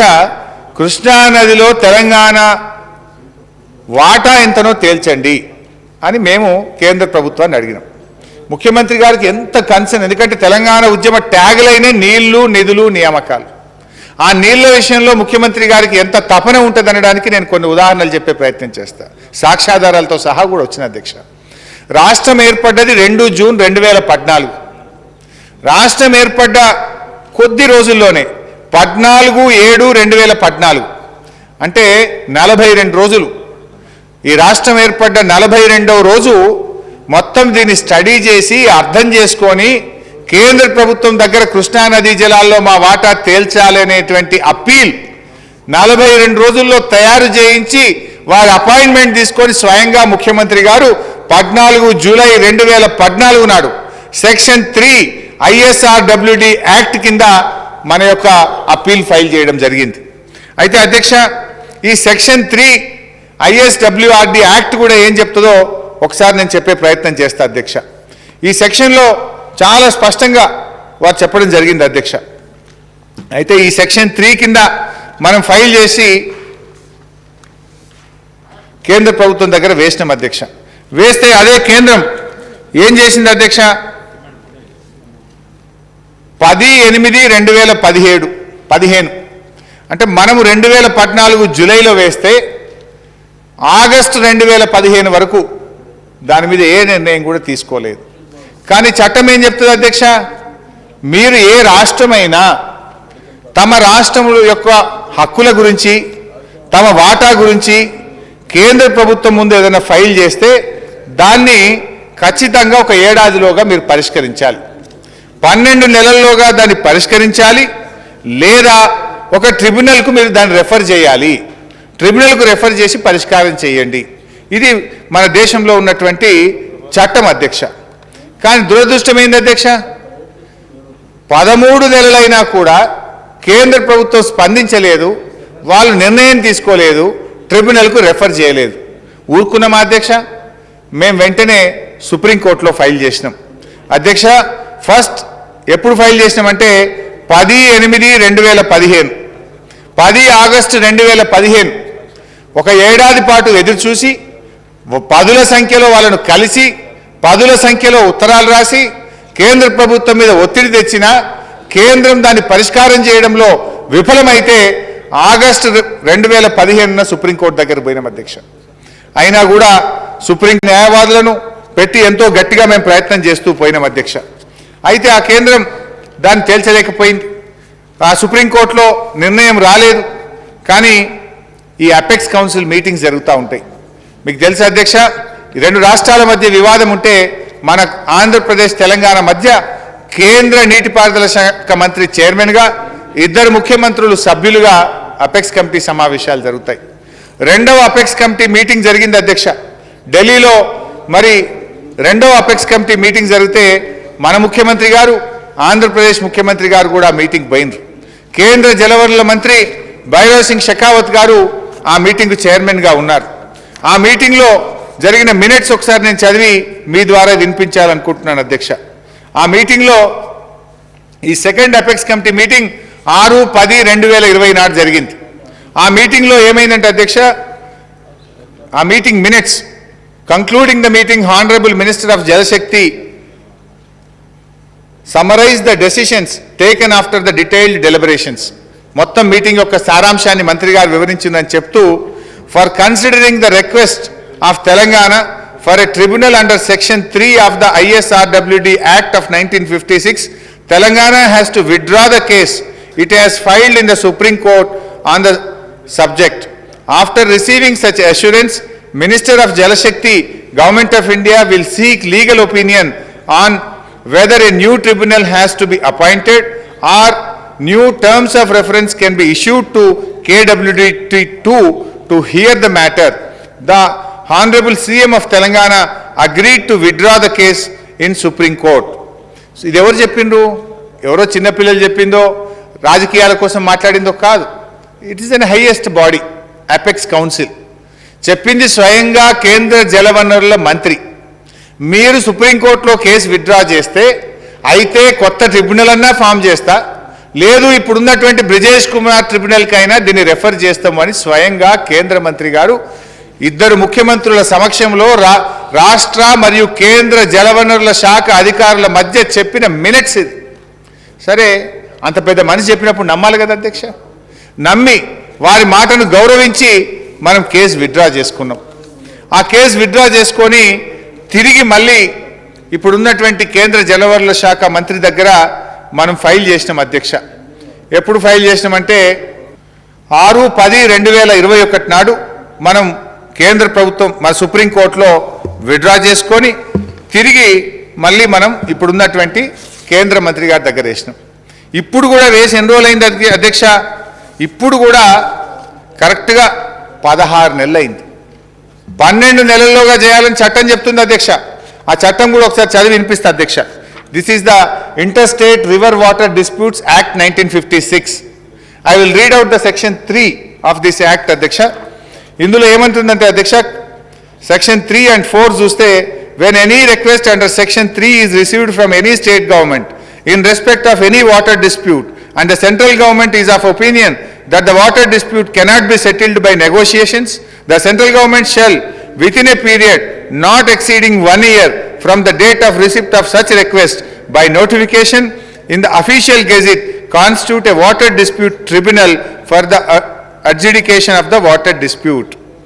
అంటే ఒక సంవత్సరంలోగా 2 రాష్ట్ర ప్రభుత్వాల మధ్య సంప్రదింపులు జరిపి పరిష్కరించండి, లేదా వెంటనే ట్రిబ్యునల్ను ఏర్పాటు చేయాలి అని చట్టం చెప్తా ఉంది. మొదలు అప్పుడు ఉమాభారతి గారు కేంద్ర మంత్రిగా ఉంటే 14 నెలలు ఎదురు చూసినా వారు నిర్ణయం తీసుకోలేదు. సుప్రీంకోర్టుకు పోయినాం. అపెక్స్ కమిటీ మీటింగ్ పోతే ఇప్పుడున్నటువంటి మంత్రి గారు, నేను తప్పకుండా చేసి పెడతా, నా మీద నమ్మకం ఉంచండి, నేను మీ బాధ తీరుస్తా అంటే నమ్మి సుప్రీంకోర్టులో విత్డ్రా చేసి పిటిషన్ వేస్తే మళ్ళీ 16 నెలలైనా నిర్ణయం తీసుకోకుండా కేంద్రంలో ఉండే బీజేపీ ప్రభుత్వం ఇవాళ కృష్ణా నదీ జలాల్లో మన వాటా దక్కకుండా మనకు తీవ్రమైన అన్యాయం చేస్తున్నారు అధ్యక్ష. ఇవాళ ఇది బీజేపీ నాయకులు రోజుకో కేంద్ర మంత్రి వస్తున్నాడు ఈ రాష్ట్రానికి, వచ్చి ఈ రాష్ట్రాన్ని మేము ఉద్ధరించినామని మాట్లాడుతున్నారు. మీరు చేసేదేముంది? ఇలా పైసలు ఇచ్చేది ఉందా? మా హక్కు, మా వాటా కృష్ణా నదీ జలాల్లో న్యాయబద్ధంగా జాతీయ అంతర్జాతీయ జల విధానానికి లోబడి మా వాటా తేల్చండి అంటే 9 ఏళ్లుగా కాలయాపేసినటువంటి ఈ బీజేపీ నాయకులకు మాట్లాడే హక్కు ఎక్కడిది అధ్యక్ష? ఇంత ఇంపార్టెంట్ టాపిక్ మీద డిస్కషన్ అయితే 3 ఎమ్మెల్యేలు ఉంటే ఒక్కళ్ళని ఉన్నారా అధ్యక్ష? సభ పట్ల వారికి ఉన్న గౌరవం ఏంది? ప్రజా సమస్యల పట్ల ఈ రాష్ట్రం మీద వారికి ఏ పాటి ప్రేమ ఉందో అర్థమైతలేదా? 3 సభ్యులుంటే 3 పోయింది అధ్యక్ష. ఇవాళ కేంద్రం వాళ్ళకి రాజకీయాలు ముఖ్యం, రాష్ట్ర ప్రయోజనాల కంటే ఈ బీజేపీ నాయకులకు రాజకీయాలు ముఖ్యం తప్ప రాష్ట్ర ప్రయోజనాలు వీళ్ళకి పట్టాయి. ఈ రాష్ట్రం నుంచి ఒక కేంద్ర మంత్రి ఉన్నారు, ఎంపీలు ఉన్నారు, ఎమ్మెల్యేలు ఉన్నారు. ఏ ఒక్కనాడైనా కృష్ణా జలాల వాటా తేల్చండి అని చెప్పి వీళ్ళు ఒక్కనాడన్న రాష్ట్రం తరఫున మాట్లాడినరా అధ్యక్ష? ఇంతకంటే దుర్మార్గం ఏముంటుంది అధ్యక్ష? 2 సార్లు నమ్మి చట్ట ప్రకారంగా మీ ముందు పిటిషన్ వేస్తే సంవత్సరాలు గడిచినా నిర్ణయం తీసుకోకుండా ఈ రాష్ట్రానికి తీవ్రమైన అన్యాయం చేస్తున్నటువంటిది ఇవాళ కేంద్రంలో ఉన్నటువంటి బీజేపీ ప్రభుత్వం అధ్యక్ష. పాలమూరు జిల్లా, నల్లగొండ జిల్లా, ఖమ్మం జిల్లా, రంగారెడ్డి జిల్లా ప్రజలకు ఇవాళ తీవ్రమైన నష్టం జరుగుతుందంటే, ఈ ప్రాజెక్టు పనులు త్వరితగతిన జరుగుతలేవంటే, కృష్ణా నదీ జలాలు ఆ ప్రాంతంలో పారుతలేవంటే దానికి కారణం ఇవాళ కేంద్రంలో ఉన్నటువంటి బీజేపీ ప్రభుత్వం అని గట్టిగా చెప్పక తప్పదు అధ్యక్ష. ఎందుకు తేల్చరు అని నేను అడుగుతా ఉన్నా. మేమైనా ఎక్కువ అడుగుతున్నామా? మేమైనా చట్టవిరుద్ధంగా అడుగుతున్నామా? చట్టానికి లోబడి అడుగుతున్నాం, న్యాయబద్ధంగా అడుగుతున్నాం. మా నదీ జలాల పరివాహక ప్రాంతానికి అనుగుణంగా మా వాటా మాకు తేల్చండి అంటే తేల్చకుండా ఈరోజు కేంద్రంలో ఉండేటువంటి బీజేపీ ప్రభుత్వం యొక్క తాత్సారు మొండి వైఖరి వల్ల, ఒక పక్షపాత వైఖరి వల్ల ఈ రాష్ట్రానికి తీవ్రమైనటువంటి నష్టం జరుగుతూ ఉంది అధ్యక్ష. ఇవాళ నీటి కేటాయింపులు జరుగుంటే పాలమూరు రంగారెడ్డి ప్రాజెక్టుకు బ్రహ్మాండంగా అనుమతులు వచ్చేటి ఈ పాటికి. కానీ ఇవాళ నీటి కేటాయింపులు జరగకపోవడం వల్ల మనకి ఈ రకమైన ఇబ్బందులు వస్తూ ఉన్నాయి. వాళ్ళే మాట్లాడిండ్రు, మేము దీనికి నేషనల్ ప్రాజెక్ట్ ఇస్తాం, మేము కట్టి చూపిస్తామన్నారు. ఈ రాష్ట్రానికి ఒక నేషనల్ ప్రాజెక్ట్ ఇచ్చిపెట్టండి, హక్కుగా ఇవ్వాల్సిన వాటా కూడా తేల్చకుండా ఈ రాష్ట్రానికి తీవ్రమైనటువంటి అన్యాయాన్ని ఇవాళ కేంద్రంలో ఉండేటువంటి బీజేపీ ప్రభుత్వం తలపెడతా ఉంది. అధ్యక్ష, ఈరోజు ఇంకో విషయం చెప్పాలి అధ్యక్ష. ఇవాళ అయినా మనం ఒక ప్రయత్నం చేసినాం. ఏం ప్రయత్నం చేసినాం? బాగా ఆలోచించి పాలమూరుకు అనుమతులు సాధించాలి. తపన ఉన్న నాయకుడు కనుక పాలమూరును సంపూర్ణంగా పచ్చబడాలనేటువంటి ఒక పట్టుదలతో పనిచేసే ప్రభుత్వం కనుక మేమేం పనిచేసినామంటే అధ్యక్ష, మనకు ఇంకో 2 మార్గాలు ఉండే. మైనర్ ఇరిగేషన్లో కృష్ణానది పరివాహక ప్రాంతంలో ఉండే మైనర్ ఇరిగేషన్లో ఒక 45 టీఎంసీలు సేవింగ్గా తీసుకొని ఇంకో 45 టీఎంసీలు మనకు చట్ట ప్రకారంగా బచావత్ అవార్డులో ఉంది. బచావత్ అప్పుడు గోదావరి నది అవార్డు ఇచ్చినప్పుడు ఏం చెప్పిండంటే పోలవరం ప్రాజెక్టు ద్వారా నిర్మాణం తలబెట్టి గోదావరి నీళ్లను కృష్ణానదికి సప్లిమెంట్ చేస్తే ఎగువ రాష్ట్రాలకు హక్కు వస్తుందని చెప్పింది అధ్యక్ష. That also I will read out అధ్యక్ష. ఇది బచావత్ ట్రిబ్యునల్ అధ్యక్ష 1979-80లో పబ్లిష్ అయినటువంటి బచావత్ అవార్డు అధ్యక్ష. దీంట్లో ఏం చెప్పినారంటే అధ్యక్ష, that A quantity of 80 TMC at 75% dependability of Godavari waters from Polavaram project can be diverted into Krishna river above Vijayawada Anicut, displacing the discharges from Nagarjun Sagar project from Krishna Delta, thus enabling the use of the said 80 TMC for projects of upstream of Nagarjun Sagar.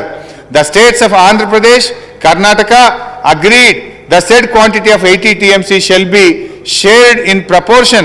Andhra Pradesh 45 TMC, Karnataka and Maharashtra together 35 TMC. Andhra Pradesh అంటే అధ్యక్ష అప్పుడు ఉమ్మడి ఆంధ్రప్రదేశ్లో ఉన్నాం కనుక నాగార్జున సాగర్ పై భాగంలో ఉన్న ఆంధ్రప్రదేశ్ అంటే ప్రస్తుత తెలంగాణ, మనకు 45 టీఎంసీల హక్కు బచావత్ అవార్డు ప్రకారంగా మనకున్నది. ఈ 45 టీఎంసీలు మిషన్ కాకతీయ సేవింగ్స్ ఇంకో 45 టీఎంసీలు, ఈ 90 టీఎంసీలతో పాలమూరు ప్రాజెక్టుకు అనుమతులు ఇవ్వండి అని సెంట్రల్ వాటర్ కమిషన్ ముందు మన డిపిఆర్ సబ్మిట్ చేసినాం. కానీ దురదృష్టం ఏంటంటే అదే కేంద్ర ప్రభుత్వం ఇదే బచావత్ అవార్డు మీద, ఇదే బచావత్ అవార్డులో కర్ణాటక కొంత, మహారాష్ట్ర కొంత ఉంది కదా అధ్యక్ష. అదే కర్ణాటకకు ఉన్నటువంటి 21 టీఎంసీలు అప్పర్ భద్రా ప్రాజెక్ట్, ఇదే మన పోలవరం ప్రాజెక్టు కట్టడం వల్ల కృష్ణానది జలాల్లో కర్ణాటకకి ఏ హక్కు అయితే వచ్చిందో ఆ నీళ్లను చూపించి కర్ణాటక ప్రభుత్వం సిడబ్ల్యూసి దగ్గర ప్రతిపాదన పెడితే దానికి అప్పర్ భద్రాకేమో అనుమతి ఇచ్చిండ్రు. మన పాలమూరు రంగారెడ్డి ప్రాజెక్టు మాత్రం ఇప్పటికీ తేల్చకుండా కొర్రీల మీద కొర్రీలు వేసి ఇబ్బంది పెడతా ఉన్నారు. ఇది ఎక్కడ న్యాయం అధ్యక్ష? అంటే బీజేపీ ప్రభుత్వం ఉంది కనుక కర్ణాటకకేమో పోలవరం సేవింగ్స్, పోలవరంలో వాటర్ డైవర్ట్ అయింది కనుక ఆ బచావత్ అవార్డుకు అనుగుణంగా మరి కర్ణాటకకేమో అనుమతులు ఇచ్చిండ్రు. మరి తెలంగాణలోని పాలమూరు ప్రాజెక్టుకు 45 టీఎంసీలు మేము మైనర్ ఇరిగేషన్ సేవింగ్, 45 టీఎంసీలు బచావత్ అవార్డు ప్రకారంగా మాకు వచ్చినటువంటి హక్కును ఉపయోగించి మాకు హైడ్రాలజీ క్లియరెన్స్ ఇవ్వండి, మా ప్రాజెక్టుకు అనుమతులు ఇవ్వండి అంటే ఇప్పటికి కూడా తేల్చకుండా ఇబ్బంది పెడతా ఉన్నారు. అంటే కృష్ణానదీ జలాల వాటా తేల్చరు, పోనీ మేము ప్రత్యామ్నాయంగా కూడా ఇలా కేంద్ర ప్రభుత్వం దగ్గరికి వస్తే దాని విషయంలో కూడా తేల్చకుండా ఇవాళ కేంద్ర ప్రభుత్వం ఈ రాష్ట్రాన్ని ఇబ్బంది పెట్టేటువంటి ప్రయత్నం చేస్తూ ఉంది. బట్ అయినా ప్రభుత్వం పట్టు వదలకుండా మేము మా యొక్క ప్రయత్నాన్ని మాత్రం నిరంతరం కొనసాగిస్తూనే ఉంటాం. అవసరమైతే తిరిగి సుప్రీంకోర్టుకు పోవడానికి కూడా ప్రభుత్వం సిద్ధంగా ఉంది. ఎందుకంటే వీఆర్ వెయిటింగ్. ఒక బాధ్యతాయుతమైన మంత్రి గారు చెప్పినారు, ఒక ప్రభుత్వం చెప్పిందని 16 నెలల నుంచి ఓపికగా ఎదురు చూసాం.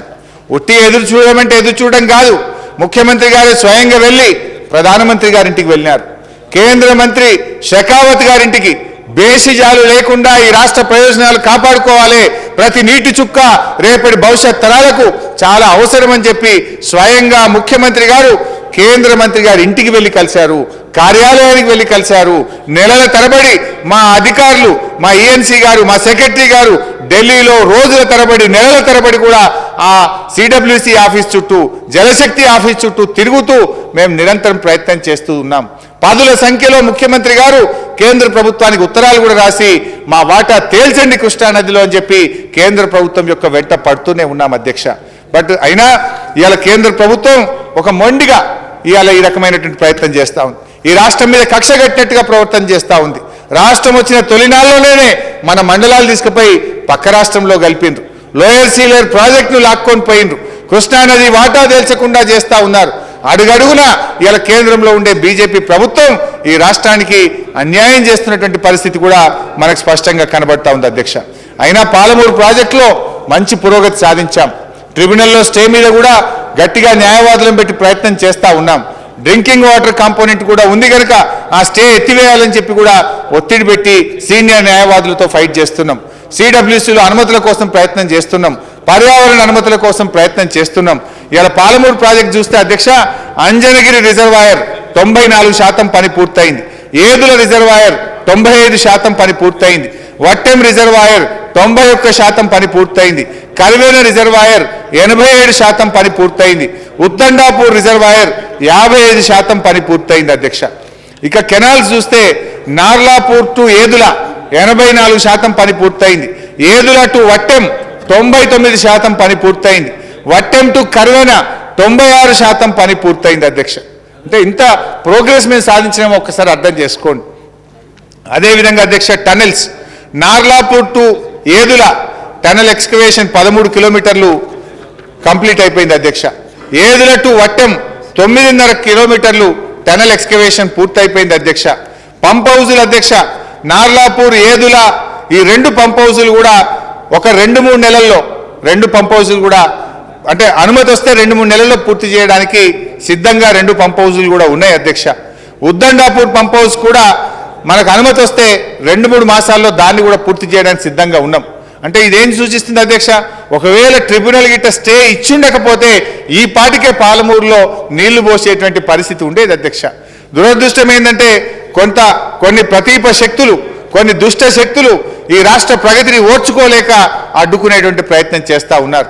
కానీ ముఖ్యమంత్రి గారి సంకల్ప బలం ముందు, ఆయన చిత్తశుద్ధి ముందు ఇలాంటి ఎన్ని కుట్రలు చేసినా ఎవరు కూడా ఆపలేరు.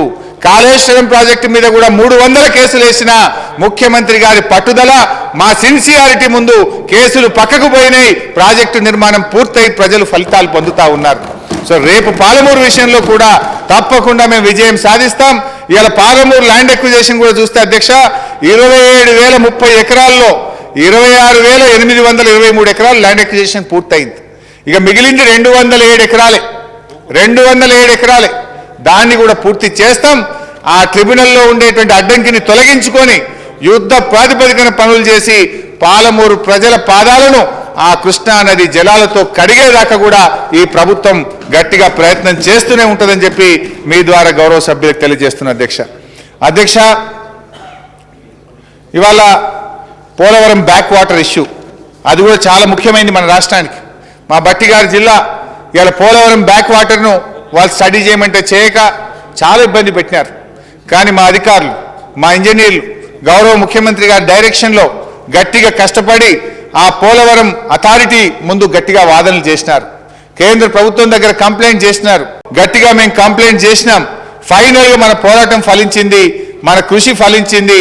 బ్యాక్ వాటర్ స్టడీ చేయడానికి ఇవాళ కేంద్ర ప్రభుత్వం ఒప్పుకొని ఒక కమిటీని వేయడం జరిగింది.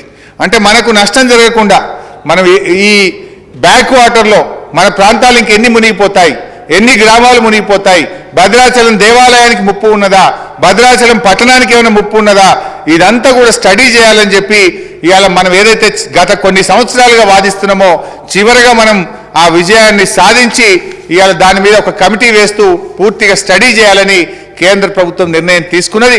దీనివల్ల భద్రాచలం పట్టణాన్ని, భద్రాచలం రాములవారి దేవాలయాన్ని, భద్రాచలం జిల్లాలోని గ్రామాలను కూడా కాపాడుకోవడానికి ఇవాళ మనకు మార్గం సుగమమైందని చెప్పి మీ ద్వారా గౌరవ సభ్యులకు తెలియజేస్తున్న అధ్యక్ష. ఇకపోతే గౌరవ సభ్యులు వారి యొక్క కన్సర్న్ ఎక్స్ప్రెస్ చేసినారు రాయలసీమ లిఫ్ట్ విషయంలో నీళ్లు రావని. వాస్తవమే వారు చెప్పింది. దాని మీద మనం ఇవాళ గ్రీన్ ట్రిబ్యునల్ నుంచి స్టే తెచ్చినాం. రాయలసీమ లిఫ్ట్ ఇరిగేషన్ పనులను మనం ఆపగలిగినాం అధ్యక్ష. అయితే ఇవాళ ఖమ్మం జిల్లా విషయంలో ముఖ్యమంత్రి గారు సీతారామ ప్రాజెక్టును ఎంత పట్టుదలతో రూపొందించారు. ఈ సీతారామ ఒక్కసారి పూర్తయిపోతే పాలేరు ప్రాజెక్టుకు దాన్ని అనుసంధానం చేసుకుంటే ఎప్పుడైనా దురదృష్టవశాత్ కృష్ణానదిలో వరదలు లేకపోయినా, ఆ ప్రాంతంలో వర్షాలు పడకపోయినా గోదావరి నీళ్లతోని ఎన్ఎస్పి స్టేజ్ 2కు కానీ, ఖమ్మం జిల్లా డ్రింకింగ్ వాటర్ కానీ, ఖమ్మం జిల్లా అవసరాలను సంపూర్ణంగా తీర్చే విధంగా సీతారామ ఎత్తిపోతల పథకాన్ని మనం రూపకల్పన చేసుకున్నాం. సో దట్ ఏమైందంటే సీతారామ ప్రాజెక్టు ఖమ్మం జిల్లాలోని కరువు పీడిత ప్రాంతాలకు నీళ్లు ఇవ్వడంతో పాటు దాన్ని పాలేరుకు అనుసంధానం చేసుకోవడం ద్వారా మన నాగార్జున సాగర్ స్టేజ్ 2లోని ఇటు ఖమ్మం జిల్లా ఆయకట్టు ఇక కాలంతో పని లేకుండా 2 పంటలు పండించుకునే జిల్లా ఖమ్మం జిల్లా కాబోతా ఉంది. ఆ పనులు కూడా చాలా యుద్ధ ప్రాతిపదికన జరుగుతూ ఉన్నాయి. ఈ ప్రాజెక్టు పనులు 90% ఫిజికల్ ప్రోగ్రెస్ ఈ 8 ప్యాకేజీల్లో కూడా జరిగింది. ఫస్ట్ ఫేజ్లో ఉండే 8 ప్యాకేజీల్లో 90% పనులు పూర్తయిపోయినాయి. 3 పంప్ హౌజులు పూర్తి స్థాయిలో పూర్తయిపోయి ఇనాగరేషన్కు రెడీగా ఉన్నటువంటి పరిస్థితి ఉంది.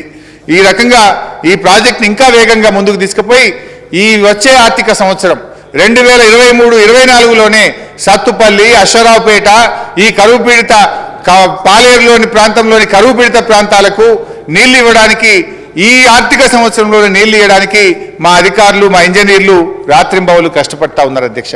ఆ దిశగా ఆ ప్రాజెక్టు పనులన్నీ కూడా ముందుకు పోతా ఉన్నాయని మీ ద్వారా గౌరవ సభ్యులకు తెలియజేస్తున్నా అధ్యక్ష. ఇకపోతే ఇక చాలా ఉన్నాయి, కానీ ఇరిగేషన్ విషయంలో సభ్యులు అడిగినటువంటి అన్ని విషయాలు చెప్తూ ఇక మా హెల్త్ విషయంలో కూడా కొన్ని విషయాలు చెప్పారు అధ్యక్ష. ఇవాళ వైద్య ఆరోగ్య శాఖ ఎన్నో అద్భుతమైన విజయాలు సాధించింది అధ్యక్ష. ఇవాళ ఎన్ని చేసినామంటే ఇక చెప్పాలంటే చాలా పెద్ద లిస్ట్ ఉన్నది. మీరేమో మళ్ళీ ఎక్కువసేపు చెప్తుండని మళ్ళీ మా బట్టి గారు బాధపడతారు. ఎక్కువ చెప్పని మా మిగతా మంత్రులు కూడా చెప్పాల్సింది ఉంది కనుక ఇవాళ అడుగడుగు దూరంలో పల్లె దవాఖానాలు అడిగితే చెప్తే చాలా ఇవన్నీ వద్దాయిగా. మేము చేసినవి చెప్పొద్దా? సరే బట్టి గారికి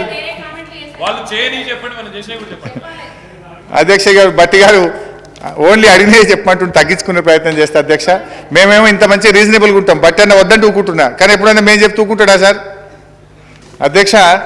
అధ్యక్ష బట్టి గారు కాంగ్రెస్ పార్టీ అధికారంలో ఉన్నప్పుడు, తెలుగుదేశం అధికారంలో ఉంటే 60 ఏళ్లలో తెలంగాణలో వచ్చినాయి 3 మెడికల్ కాలేజీలు.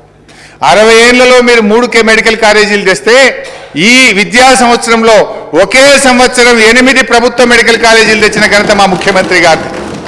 అంటే మీరు 20 ఏళ్ళకు ఒక కాలేజ్ తెచ్చిండ్రు, మేము ఒకటే ఏడాది 8 కాలేజీలు తెచ్చినాం. 20 ఏళ్ళకు ఒక్కటి కాంగ్రెస్ ఘనత, ఒక్క సంవత్సరం 8 కాలేజీలు తెచ్చిన ఘనత మా బీఆర్ఎస్ పార్టీది. 12 ప్రభుత్వ మెడికల్ కాలేజీలు తెచ్చినాం అధ్యక్ష.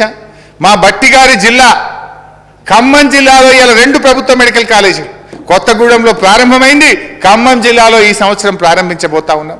2 మెడికల్ కాలేజీలు, 2 నర్సింగ్ కాలేజీలు, 2 పారామెడికల్ కాలేజీలు. ముఖ్యమంత్రి గారి సంకల్పం ఈ రాష్ట్రంలోని 33 జిల్లాలకు 33 ప్రభుత్వ మెడికల్ కాలేజీలు, 33 నర్సింగ్ కాలేజీలు, 33 పారామెడికల్ కాలేజీలు కట్టాలనేటువంటి ఒక ఉద్దేశంతో ఈ ప్రభుత్వం ముందుకు పోతా ఉంది. మాటలు చెప్పలే, చేతల్లో చూపించాం. ఇప్పటికే 12 ప్రభుత్వ మెడికల్ కాలేజీలు పూర్తి చేసి ఇవాళ అద్భుతంగా పిల్లలు చదువుకునే పరిస్థితి వచ్చింది. ఇక రష్యాకో, ఉక్రెయిన్కో, చైనాకో, ఫిలిప్పైన్కో పోవాల్సిన అవసరం లేదు. మన పిల్లలు మన రాష్ట్రంలోనే ప్రభుత్వ కాలేజీల్లో చదువుకునే విధంగా వైద్య విద్యను, పేదలకు కార్పొరేట్ వైద్యాన్ని అందుబాటులోకి తెచ్చిన ఘనత మా ప్రభుత్వాన్ని చెప్పి నేను గౌరవ సభ్యులకు తెలియజేస్తా ఉన్నా అధ్యక్ష. ఇవాళ వైద్య విద్యలో ప్రతి 1,00,000 జనాభాకు 19 సీట్లతో తెలంగాణ రాష్ట్రం ప్రథమ స్థానంలో నిలిచింది ఈ దేశంలో అని చెప్పి మనం చేస్తా ఉన్నా. పీజీ మెడికల్ సీట్లలో ప్రతి 1,00,000కు 7 సీట్లతో దేశంలో 2వ స్థానంలో ఉన్న రాష్ట్రం మన తెలంగాణ రాష్ట్రం అని చెప్పి ఇది వద్దా అన్న, ఇది మెడికల్ కాలేజీ వచ్చినాయి చెప్పొద్దా? సరేలే అన్న, నువ్వు వద్దంటే ఊకుంటతియే. తెచ్చిన మెడికల్ కాలేజీల గురించి కూడా చెప్పొద్దు, పిల్లల చదువు గురించి కూడా మా కాంగ్రెస్ పార్టీ నాయకులు వద్దంటే ఊకుంటాం. మరిగా అంటే నా ఉద్దేశం ఏంటంటే సభ ద్వారా మీరు ఖమ్మం జిల్లా కదన్న, ఈ ఇయర్ మీకు మెడికల్ కాలేజీ స్టార్ట్ చేస్తున్నా అని చెప్తున్నా. సో దట్ నీకు తెలవాలి కదా, మధురైలో కూడా పోయినప్పుడు మెడికల్ కాలేజ్ వస్తుంది ఖమ్మంలో అని చెప్తావు కదన్న, నువ్వు చెప్పాలి కదని. ఇప్పుడు కొత్తగూడెంలోనేమో వచ్చింది, కానీ మధురైలో వచ్చే విషయం మీకు తెలియదు కదని. ఈ విద్యా సంవత్సరం మధిర ఉన్నటువంటి ఖమ్మం జిల్లాకు కూడా మెడికల్ కాలేజ్ శాంక్షన్ చేస్తున్నాము. ఆ విషయం చెప్పే ప్రయత్నం చేసిన, అది కూడా నువ్వు వద్దంటే ఊరుకుంటాయి. ఇక ఇంకో విషయం కూడా అధ్యక్ష, ఎంబీబీఎస్ బి కేటగిరీ సీట్లు, అందులో ఇంతకుముందు రిజర్వేషన్ లేదు. కానీ మొన్న మేము గత సంవత్సరం 85% స్థానికులకే రిజర్వేషన్ కల్పిస్తూ నిర్ణయం తీసుకున్నాం. ప్రైవేట్ మెడికల్ కాలేజీల్లో ఇతర రాష్ట్రాల నుంచి పిల్లలు వస్తూ ఉన్నారు. బి కేటగిరీ సీట్లు చాలా వరకు పక్క రాష్ట్రాల వాళ్ళు వస్తున్నారు. ఇది పక్క రాష్ట్రాలకు పోవద్దు, ఈ ఫలితం మన ప్రజలకు దక్కాలని చెప్పి బి కేటగిరీ సీట్లో కూడా 85% లోకల్ రిజర్వేషన్ తీసుకురావడం వల్ల ఇవాళ మన పిల్లలకు ఎంతో లాభం జరిగింది. ఈసారి ఈ బి కేటగిరీలో 8,78,280 నీట్ ర్యాంక్ వచ్చిన పిల్లలకు కూడా ఈ నిర్ణయం వల్ల సీట్ వచ్చిందని చెప్పి మీ ద్వారా గౌరవ సభ్యులకు తెలియజేస్తా ఉన్నా అధ్యక్ష. ఇది నేను ఈ మధ్య ఒకసారి సోమాజీ కూడా ప్రెస్ క్లబ్ వాళ్ళు పిలిచిండే మొన్న నన్ను, అదే రోజు ఏదో ఫంక్షన్ స్కాలర్షిప్స్ పంచాలని పిలిస్తే నేను పోయినా. అక్కడ చాలామంది జర్నలిస్టులు అన్నా మీరు బి కేటగిరీలో 85% లోకల్ రిజర్వేషన్ పెట్టడం వల్ల ఇగో మా కొడుకు సీట్ వచ్చింది, మా బిడ్డకు సీట్ వచ్చింది అని చెప్పి వాళ్ళు ఎంతో ఆనందంగా నా దగ్గరికి వచ్చి జర్నలిస్టులు ఆ రోజు సోమాజీ కూడా ప్రెస్ క్లబ్ ఫంక్షన్లో వారందరూ కూడా వచ్చి చెప్తా ఉంటే చాలా సంతోషం అనిపించింది అధ్యక్ష. అరే అన్న, మహబూబ్ నగర్లో నేను ఒక రైతు గిట్ల అన్నాడు అంటే అది నాదే ఘనత అంటావు, మెడికల్ కాలేజీలు పెట్టినామంటే నాదే ఘనత అంటావు. ఇది మరి నువ్వెందుకు చేయబోతువే 10 ఏళ్ళు? అరే ఒక రైతు చేపలు ఫుల్లు, నీళ్లు ఫుల్లు, కరెంటు ఫుల్లు, పంట ఫుల్లు, కేసీఆర్ ఉండగా నాకేం రంది అన్నాడంటే ఇది మా కాంగ్రెస్ పార్టీ ఘనత అంటావు. అరే ఇలా అత్యధిక ఎంబీబీఎస్ సీట్లు పెట్టినాము, బి కేటగిరీల లోకల్ తెలంగాణ పిల్లలకు రిజర్వేషన్ తెచ్చినామంటే ఇది మా ఘనతనే లేవబడితివి. ఇది ఎక్కడి కథ అన్న ఇది? మరి ఇదేదో నువ్వే చేస్తే అయిపోవు కదనే. నువ్వు చేయలేదు కనుకనే మిమ్మల్ని ఆడ కూర్చోబెట్టారు, మమ్మల్ని ఈడ కూర్చోబెట్టారు. అధ్యక్ష ఇంకో విషయం అధ్యక్ష, ఈసారి ఇంకో గొప్ప పని కూడా జరిగింది. ఎస్టీ రిజర్వేషన్ 6% నుంచి 10% పెంచినాక ఆ మొట్టమొదటి రిజర్వేషన్ అమలు చేసే అవకాశం మా శాఖకు దొరికింది. ఎట్లా అంటే ఎంబీబీఎస్ సీట్లు కరెక్ట్గా జీవో వచ్చిన నెక్స్ట్ డేనే నోటిఫికేషన్ ఉండే 10% పెట్టి ఇవ్వడం వల్ల ఒక గొప్ప అవకాశం దొరికింది. అంతకుముందు 6% ఉన్నప్పుడు 223 సీట్లు ఆ ఎస్టీ పిల్లలకు రిజర్వ్ అయితే మొన్న 10% అమలు చేయడం వల్ల 429 మంది ఎస్టీ విద్యార్థులు ఎంబీబీఎస్ అడ్మిషన్స్ పొందింది అధ్యక్ష. ఇంకొకటి ఉంటుంది, ఈ మధ్య ఈ బీజేపీ వాళ్ళు ఆ ఇతర రాష్ట్రాల మంత్రులను తెచ్చి దిప్తా ఉన్నారు కేంద్ర మంత్రులను. మొన్న ఉత్తరప్రదేశ్కి ఒక మంత్రి వచ్చిండు, మహేంద్రనాథ్ పాండేనో ఇది ఉండే, గద్వాల్ హాస్పిటల్కి వచ్చిండు. గద్వాల్ హాస్పిటల్కి పోయి బాత్రూమ్ తలుపూసిపోయింది, నల్ల నీళ్లు లీక్ అవుతున్నాయి అని మాకేదో కోడిగుడ్డు మీద ఈకలు వీకే ప్రయత్నం చేసింది బీజేపీ నాయకులు. అయితే ఈ మధ్య కేంద్ర ప్రభుత్వం నీతి ఆయోగే ర్యాంక్ ఇచ్చింది. దేశంలో పేద ప్రజలకు ప్రభుత్వ రంగంలో వైద్య సేవలు ఏ రకంగా అందుతున్నాయని కేంద్రంలో ఉండే నీతి ఆయోగ్ ఇచ్చిన ర్యాంకింగ్లో తెలంగాణ 3వ స్థానంలో నిలబడ్డదని చెప్పి నేను మనవి చేస్తా ఉన్నా. అయితే అదే కేంద్ర మంత్రి మహేంద్ర సింగ్ గారు వచ్చినటువంటి రాష్ట్రం ఏంటంటే ఆయనది ఉత్తరప్రదేశ్ రాష్ట్రం. ఆ ఉత్తరప్రదేశ్ రాష్ట్రం ఎక్కడుంది అని చెప్పి నీతి ఆయోగ్ రిపోర్ట్లో చూస్తే అధ్యక్ష 30వ స్థానంలో ఉన్నది ఉత్తరప్రదేశ్ రాష్ట్రం. 30వ స్థానంలో ఉన్న రాష్ట్రం నుంచి వచ్చిన మహేంద్ర సింగ్ గారు 3వ స్థానంలో ఉండే మనకు శుద్ధులు చెప్పే ప్రయత్నం చేస్తాడు. నువ్వు చక్కగా చూసుకొని నేర్చుకొని పోతే మీ రాష్ట్రం కూడా బాగుపడుతుంది కదా అధ్యక్ష. 157 మెడికల్ కాలేజీలు ఇచ్చిండ్రు, ఒక్కొక్క మెడికల్ కాలేజీకి 200 కోట్లు గ్రాంట్ ఇచ్చిండ్రు. కానీ తెలంగాణకు ఒక్క ప్రభుత్వ మెడికల్ కాలేజీ ఇవ్వలే అధ్యక్ష. వాళ్ళ ఉత్తరప్రదేశ్కి ఎన్ని ఇచ్చిండ్రు అధ్యక్ష? 26 ఇచ్చుకున్నారు. కానీ తెలంగాణకు ఒక్కటంటే ఒక్క ప్రభుత్వ మెడికల్ కాలేజీ ఇవ్వలే. ఇలా 157 మెడికల్ కాలేజీలకు 200 కోట్ల రూపాయలు గ్రాంట్గా ఇచ్చిండ్రు. మొన్న బడ్జెట్ పెట్టినారు ఆర్థిక మంత్రి గారు. దురదృష్టం ఏంటంటే 157 నర్సింగ్ కాలేజీలు శాంక్షన్ చేస్తే ఈసారి కూడా తెలంగాణకు ఒక్క నర్సింగ్ కాలేజ్ కూడా ఇవ్వకుండా ఇలా కేంద్రంలో ఉండే బీజేపీ ప్రభుత్వం తెలంగాణకు తీవ్రమైనటువంటి అన్యాయం చేసింది అధ్యక్ష. మెడికల్ కాలేజీలు ఇస్తే ఇయ్యరు, నర్సింగ్ కాలేజీలు ఇస్తే ఇయ్యరు, ఉన్న ఎయిమ్స్లో వసతుల కల్పన చేయరు. మీరు పైగా వచ్చి మాకేదో చెప్పేటువంటి ప్రయత్నం చేస్తూ ఉన్నారు. ఇది ఇలా బీజేపీ యొక్క నీతి, ఆ పార్టీ నాయకులటువంటి పద్ధతి అధ్యక్ష. ఇంకా ఎయిమ్స్ విషయంలో చెప్పాలంటే చాలా ఉంది, కానీ 4 ఏళ్ళైనా ఎయిమ్స్ విద్యార్థులకు ఈరోజు అక్కడ కనీసం ఓ సర్జరీ లేదు, ఆపరేషన్ థియేటర్ లేదు, గర్భిణీ స్త్రీలకు పరీక్షలు లేవు, డెలివరీ లేదు, ఇన్ పేషెంట్స్ లేరు. కానీ కేంద్ర మంత్రి కిషన్ రెడ్డి గారు మాత్రం ఎయిమ్స్ గురించి గొప్పగా చెప్తా ఉంటారు అధ్యక్ష. మన రాష్ట్రం నుంచి ఉన్న మంత్రివర్యులు కనీసం పట్టించుకొని ఉంటే ఆ ఎయిమ్స్లో చదువుకునే పిల్లలు బాగుపడేవారు, ఆ ప్రాంత ప్రజలకు ఇలా వైద్య సేవలు అందేటువంటి పరిస్థితి ఉండేది అధ్యక్ష. కానీ అధ్యక్ష, ఇలా గౌరవనీయులు అక్బరుద్దీన్ ఓవైసీ గారికి నేను హృదయపూర్వకంగా ధన్యవాదాలు కూడా తెలియజేస్తా ఉన్నా. వారు మాట్లాడుతూ మా వైద్య ఆరోగ్య శాఖ పనితీరును మెచ్చుకున్నారు, మా బస్తీ దవాఖానాల గురించి కూడా చాలా మంచి సేవలు అందిస్తున్నాయని చెప్పి ఈ ప్రభుత్వం యొక్క పనితీరును వారు అభినందించినందుకు నేను ప్రభుత్వం పక్షాన వారికి ధన్యవాదాలు కూడా నేను తెలియజేస్తా ఉన్నా అధ్యక్ష. ఇవాళ ఈ బస్తీ దవాఖానాలు బస్తీ ప్రజల సుస్థిని దూరం చేసే దోస్తీ దవాఖానాలుగా ఇలా అద్భుతంగా ఖ్యాతిని గడిస్తా ఉన్నాయి అధ్యక్ష. ఇకపోతే అధ్యక్ష, ఈ బస్తీ దవాఖానాలు 342 బస్తీ దవాఖానాలు ఈ హైదరాబాద్ జంట నగరాల్లో ఇప్పటికే సేవలు అందిస్తూ ఉన్నాయి. కంటి వెలుగు గురించి నేను చెప్పేదానికంటే ఢిల్లీ ముఖ్యమంత్రి, పంజాబ్ ముఖ్యమంత్రి గారే చెప్పిపోయినారు. దాని గొప్పతనం గురించి పక్క రాష్ట్రాల ముఖ్యమంత్రులు వచ్చి మన కంటి వెలుగును చూసి నేర్చుకొని పోతా ఉన్నారు, అభినందిస్తూ ఉన్నారు. అంటే ఈ రాష్ట్ర ప్రజలకు ఎంత గర్వకారణం, ఈ రాష్ట్రం యొక్క గౌరవాన్ని మన ముఖ్యమంత్రి గారు ఎంత పెంచారో ఒక్కసారి మనం అర్థం చేసుకోవచ్చు అధ్యక్ష. ఇకపోతే బట్టి గారు మంచిగా వినాలి. కాంగ్రెస్ ప్రభుత్వ హయాంలో సర్కారు దవాఖానాల్లో 30% డెలివరీలు అయితే ఇవాళ 61% ప్రభుత్వ ఆసుపత్రుల్లో డెలివరీలు అవుతా ఉన్నాయి. మా సంగారెడ్డి జిల్లాలో 82% ప్రభుత్వ ఆసుపత్రుల్లో డెలివరీ అవుతున్నాయి. మొత్తం సంగారెడ్డి జిల్లాలో 18% ప్రైవేట్ అయితే 82% ఇన్ గవర్నమెంట్ హాస్పిటల్స్. వికారాబాద్ జిల్లా 81%, జనగామ జిల్లా 81%. ఇవాళ కొన్ని జిల్లాల్లో 78 నుంచి 82% ప్రభుత్వ ఆసుపత్రుల్లో డెలివరీలు జరుగుతూ ఉన్నాయంటే అది కేసీఆర్ కిట్ వల్ల, కేసీఆర్ న్యూట్రిషన్ కిట్ వల్ల ఇవన్నీ సాధ్యమవుతా ఉంది. ప్రభుత్వ ఆసుపత్రుల్లో వైద్యులు నియమించడం వల్ల, మందులు ఇవ్వడం వల్ల, మెరుగైన సేవలు ఇవ్వడం వల్ల ఇంత అద్భుతమైనటువంటి సేవలు వస్తూ ఉన్నారు. ఈ బడ్జెట్లో 33 జిల్లాల్లో కేసీఆర్ న్యూట్రిషన్ కిట్ ఇవ్వాలనుకున్నాం. బట్టి గారి జిల్లా, పాత జిల్లా కొత్తగూడెంలో న్యూట్రిషన్ కిట్ స్టార్ట్ చేసినాం. నేను అనుకున్నా ఈసారి ఖమ్మం జిల్లా కూడా స్టార్ట్ అవుతుంది, కనీసం మా బట్టన్న మా జిల్లాలో కూడా ఇస్తున్నారు న్యూట్రిషన్ కిట్టు. ఈ ప్రభుత్వానికి ఇది అభినందనలను ధన్యవాదాలను ఒక మాట చెప్తాడేమో. తన నియోజకవర్గం మదిలో కూడా న్యూట్రిషన్ కిట్లు ఇస్తున్నాం కదా, కొత్త స్కీమ్ బడ్జెట్లో పెట్టాం కదా, మా అన్న ఒక మాట చెప్తాడేమో అనుకుంటే పాపం మా అన్నకు కొద్దిగా కూడా ఈ ప్రభుత్వం మీద ఆయనకు ప్రేమ లేదు, చేసిన మంచి పనిని అభినందించే మనసు లేదు అనేమో అనిపించింది నాకు. అన్న, మంచిని అభినందించే మనసు కూడా ఉండాలన్నా. ఇది ఎంత బాధ అంటే మీ నియోజకవర్గానికి కూడా న్యూట్రిషన్ కిట్ ఇచ్చినాం. ఈ న్యూట్రిషన్ కిట్ ద్వారా మొత్తం 4 లక్షల మంది మహిళలకు మేలు జరుగుతుంది. 200 కోట్ల రూపాయల ఈ పథకాన్ని ఈ బడ్జెట్లో కొత్తగా మేము ప్రతిపాదించినాం అధ్యక్ష. దీనికి ఇది ఎంతో మేలు చేస్తుంది అధ్యక్ష. మీరు ఆలోచించాలి బట్టి గారు, ఇవాళ ఈ రాష్ట్రంలో కొన్ని రాజకీయ పార్టీలు పార్టీషన్ పాలిటిక్స్ చేస్తున్నాయి.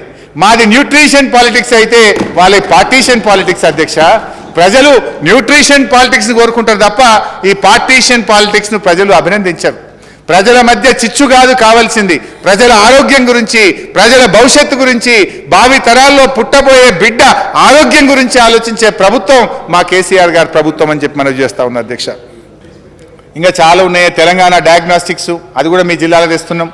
33 జిల్లాల్లో తెలంగాణ డయాగ్నోస్టిక్ ఇప్పటికే 22 జిల్లాల్లో పనులు ప్రారంభమైనవి. మిగతా 11 జిల్లాల్లో కూడా వచ్చే 2 నెలల్లో పూర్తి చేసి టీ డయాగ్నోస్టిక్ సేవలు కూడా అందిస్తాం అధ్యక్ష.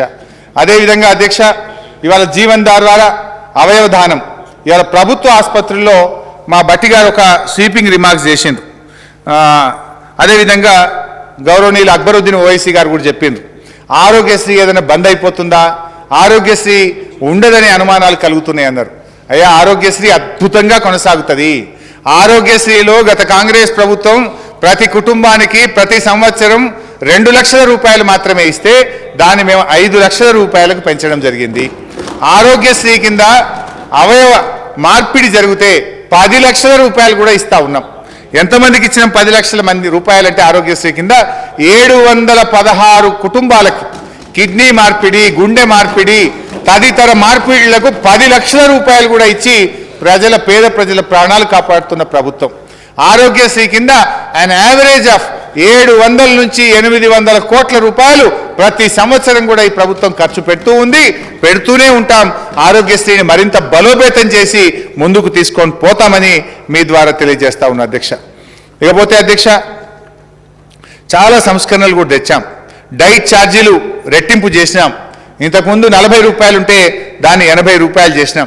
పేషెంట్స్ వెంట ఉండే అటెండెంట్స్ కూడా హైదరాబాద్లోని 18 ఆసుపత్రుల్లో ఎంబడ వచ్చే తల్లి కానీ పిల్లలకు కూడా కడుపు నిండా వేడివేడిగా భోజనం పెట్టే కార్యక్రమం స్టార్ట్ చేసినాం.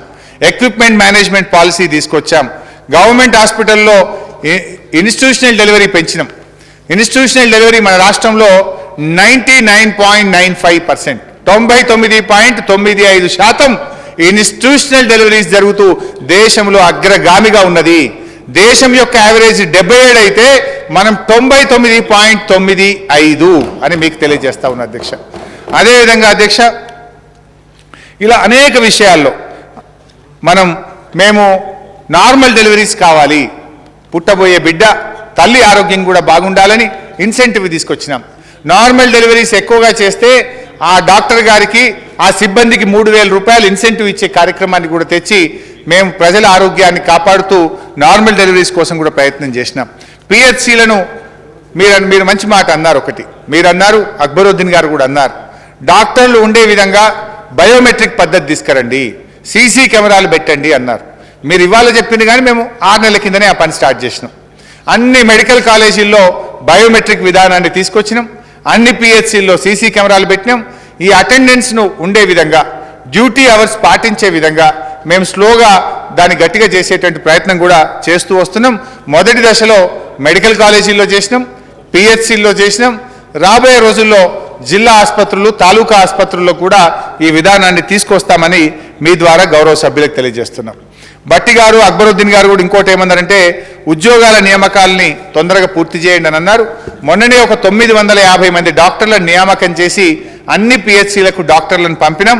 అదేవిధంగా మన అసిస్టెంట్ ప్రొఫెసర్స్ ఒక 1450 అసిస్టెంట్ ప్రొఫెసర్ల నియామకానికి రిక్రూట్మెంట్ ఈజ్ అండర్ ప్రాసెస్. కరెక్ట్గా ఒక నెల లోపల ఈ 1450 అసిస్టెంట్ ప్రొఫెసర్లను కూడా నియామకం చేసి అన్ని మెడికల్ కాలేజీల్లో, ఖమ్మంతో సహా అన్ని మెడికల్ కాలేజీల్లో ప్రొఫెసర్ పోస్టులను కూడా బలోపేతం నింపుతాం. అదేవిధంగా 5,204 స్టాఫ్ నర్సులకు కూడా నోటిఫికేషన్ ఇచ్చినాం. ఈ 5,204 స్టాఫ్ నర్సుల నియామక ప్రక్రియ కూడా వేగవంతంగా పూర్తి చేయడానికి ప్రయత్నం చేస్తాం. భట్టి గారు, మీ ప్రభుత్వం ఉండగా 3 డయాలసిస్ సెంటర్లు ఉండే రాష్ట్రంలో ఇవాళ 104 డయాలసిస్ సెంటర్లు ఏర్పాటు చేసినాం. సింగిల్ యూజ్ ఫిల్టర్, భారతదేశంలోనే ప్రభుత్వ ఆసుపత్రుల్లో ఇన్ఫెక్షన్ లేకుండా సింగిల్ యూజ్ ఫిల్టర్ కార్పొరేట్ ఆసుపత్రుల్లో డబ్బులున్న వాళ్ళకే పరిమితమైన పద్ధతిని ఇవాళ తెలంగాణ రాష్ట్రంలో దేశంలో మొట్టమొదటిసారిగా అమలు చేశాం. అంతేకాదు, మానవతావాది అయిన మన ముఖ్యమంత్రి గారు ఆ డయాలసిస్ పేషెంట్లకు ఆర్టీసీ బస్ పాస్తో పాటు ఆసరా పెన్షన్లు కూడా ఇచ్చి మేము ఆసరగా నిలబడ్డామని చెప్పి మనవి చేస్తూ ఉన్నాం. ఆ డయాలసిస్ పేషెంట్లకు ఎవరికైనా కిడ్నీ మార్పిడి కావాలంటే ఆరోగ్యశ్రీ కింద 10 లక్షల రూపాయలు ఇచ్చి ఉచిత కిడ్నీ మార్పిడి కూడా చేస్తూ ఉన్నాం. ఈ ప్రభుత్వం యొక్క గొప్పతనం మీకు అర్థం కావాలంటే ఈ రాష్ట్రంలో డయాలసిస్ పేషెంట్లు 12,000 మంది ఉంటే 10,000 మంది ప్రభుత్వ ఆసుపత్రుల్లో ఉచిత డయాలసిస్ సేవలు పొందుతూ ఉన్నారు. 12,000లో 10,000 మంది ప్రభుత్వ ఆసుపత్రుల్లో ఉచిత డయాలసిస్ సేవలు పొందుతున్నారు. ఈ ప్రభుత్వం వచ్చిన తర్వాత 50 లక్షల డయాలసిస్ సేవలు ఇప్పటిదాకా ప్రజలకు ఉచితంగా అందించడం జరిగింది. 50 lakhs సెషన్స్ ఇప్పటిదాకా అందించడం జరిగింది. అదేవిధంగా కిడ్నీ ట్రాన్స్ప్లాంట్ చేసుకుంటే కూడా పేదవాళ్ళు ఉంటే వాళ్ళకి రెగ్యులర్గా మందులు వాడాలి జీవితకాలం. ఆ జీవితకాలం వాడే మందులు 15,000 రూపాయలు మందులు అవసరం ఉంటాయి. ఆ మందులు కూడా జీవితకాలం నెల సంవత్సరం ఉచితంగా ఇచ్చే కార్యక్రమం కూడా చేసినాం. ఒక్క కిడ్నీ పేషెంట్ల మీదనే ఈ ప్రభుత్వం ఒక సంవత్సరానికి 100 కోట్ల రూపాయలు తెలంగాణ ప్రభుత్వం పేద కిడ్నీ పేషెంట్ల మీద ఖర్చు పెడతా ఉందని మీకు మనవి చేస్తా ఉన్నా అధ్యక్ష. ఇవాళ WHO మార్గదర్శకాలకు అనుగుణంగా 1,00,000 జనాభాకు 200 బెడ్స్ ఉండాలి. కానీ మీరు వచ్చినాడు 100 ఉంటే ఇవాళ అది 200 బెడ్స్కు పెంచినాం. 14,000 పడకలుంటే ఈ రాష్ట్రంలో ఈరోజు 27,996 బెడ్స్కు మనం పెంచుకోవడం జరిగింది. MCH హాస్పిటల్స్ ఆ రోజు 6 ఉంటే ఇవాళ 28కి పెంచుకున్నాం అధ్యక్ష. అదేవిధంగా new born baby care centres ఇవి 18 ఉంటే 65కు పెంచినాం. డెడికేటెడ్ పీడియాట్రిక్ యూనిట్లు 2 ఉంటే 35కు పెంచినాం. అదేవిధంగా మెటర్నల్ ICU అప్పుడు ఒక్కటి కూడా లేకుండే ఈరోజు 5 ఉన్నాయి. పాలియేటివ్ సేవా కేంద్రాలు క్యాన్సర్ వ్యాధిగ్రస్తులకు అవసాన దశలో సేవలు అందించే కేంద్రాలు పాలియేటివ్ కేంద్రాలు. గతంలో ఒక్కటి లేకుండే 33 జిల్లాల్లో 33 పాలియేటివ్ కేంద్రాలు పెట్టాం. గుండెకు సంబంధించి హైదరాబాద్కే పరిమితమైతే ఇవాళ ఖమ్మంలో, వరంగల్లో, ఆదిలాబాద్లో, ఇవాళ మహబూబ్ నగర్లో కూడా క్యాత్ ల్యాబులు పెట్టి గుండె శస్త్రచికిత్సలు చేసే విధంగా, పేదలకు ఉచితంగా చేసే విధంగా అందుబాటులోకి తెస్తా ఉన్నాం. 14,000 పడకలకు ఆక్సిజన్ సౌకర్యం కల్పించాం. అదేవిధంగా ఆ రోజు కరోనా సమయంలో ఈ రాష్ట్రంలో ఆక్సిజన్ ఉత్పత్తి సామర్థ్యం 135 మెట్రిక్ టన్నులు ఉంటే దాన్ని ఈరోజు 550 మెట్రిక్ టన్నులకు పెంచి ఎలాంటి విపత్కరమైన పరిస్థితులు వచ్చినా ఈ రాష్ట్రంలో ఆక్సిజన్ సమస్య లేకుండా జాగ్రత్తగా మనం పెంచుకోవడం జరిగింది. సో ఇలా చెప్పుకుంటూ పోతే ఎన్నెన్నో గొప్ప విజయాలు ఉన్నాయి. ఇక అవార్డుల గురించి చెప్తే మళ్ళీ మా బట్టి గారు బాధపడతారేమో. టిఫా స్కాన్లు 56 టిఫా స్కాన్లు పెట్టినాం అధ్యక్ష. మా సార్ గుర్తు చేసింది.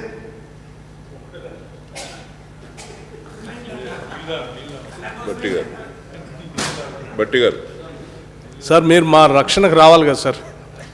ఇందా నుంచి వింటా ఉన్నాం సార్ వారిది. మేము అడిగిన వాటికి సమాధానాలు చెప్తే సరిపోతుందంటే ఈ అసెంబ్లీ మొదలైన దగ్గర నుంచి ఒకటే బ్యాటింగ్ అండి. అసలు వదిలేసి మిగతా అన్ని మాట్లాడుతూ ఉన్నాం.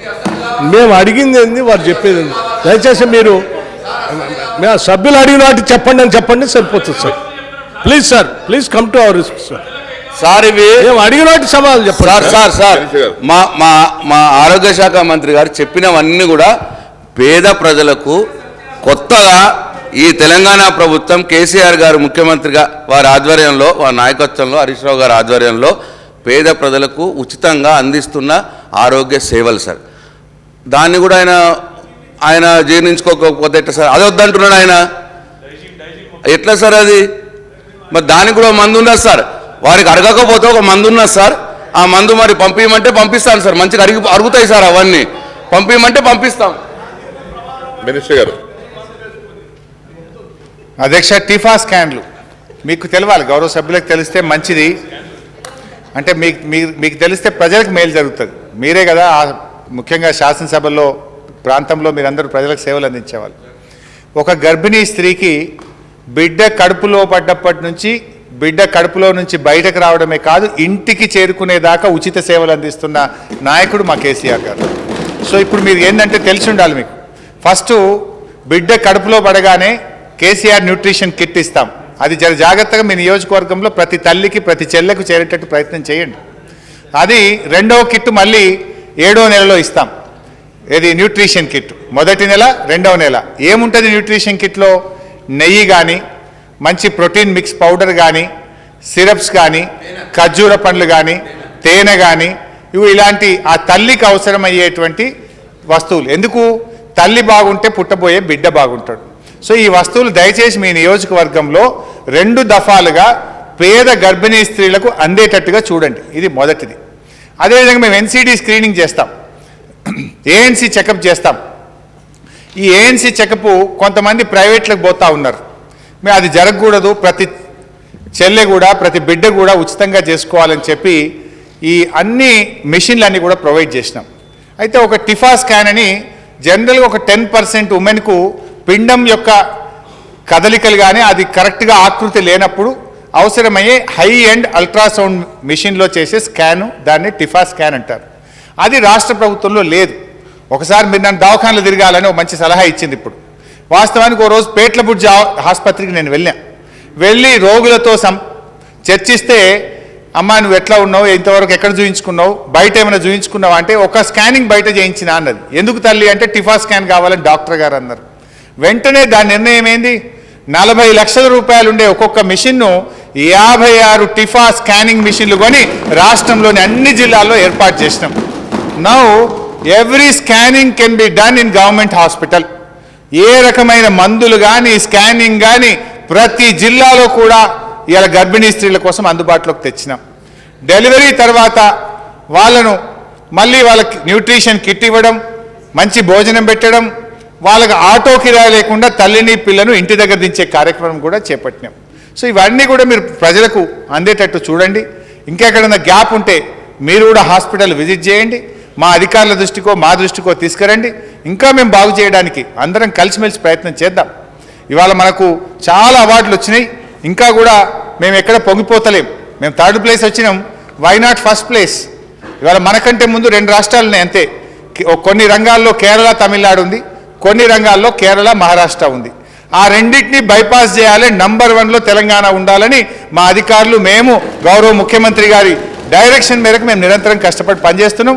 దానికి మీ అందరూ కూడా సహకారం అందిస్తే తప్పకుండా ఈ రాష్ట్రాన్ని మొదటి స్థానం వైపు తీసుకువెళ్దామని చెప్పి నేను కోరుతా ఉన్నా అధ్యక్ష.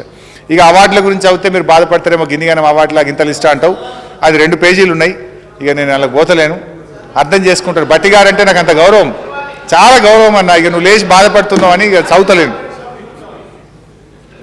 అధ్యక్ష. ఇక ఆ బీజేపీ వాళ్ళ సంగతి తెలుసు, ఢిల్లీలోనేమో అవార్డులు ఇస్తారు, గల్లీలోనేమో మమ్మల్ని ఈడొచ్చి విమర్శించుడు, తిట్లు, అది కూడా ప్రజలకు అర్థమైపోయింది అధ్యక్ష.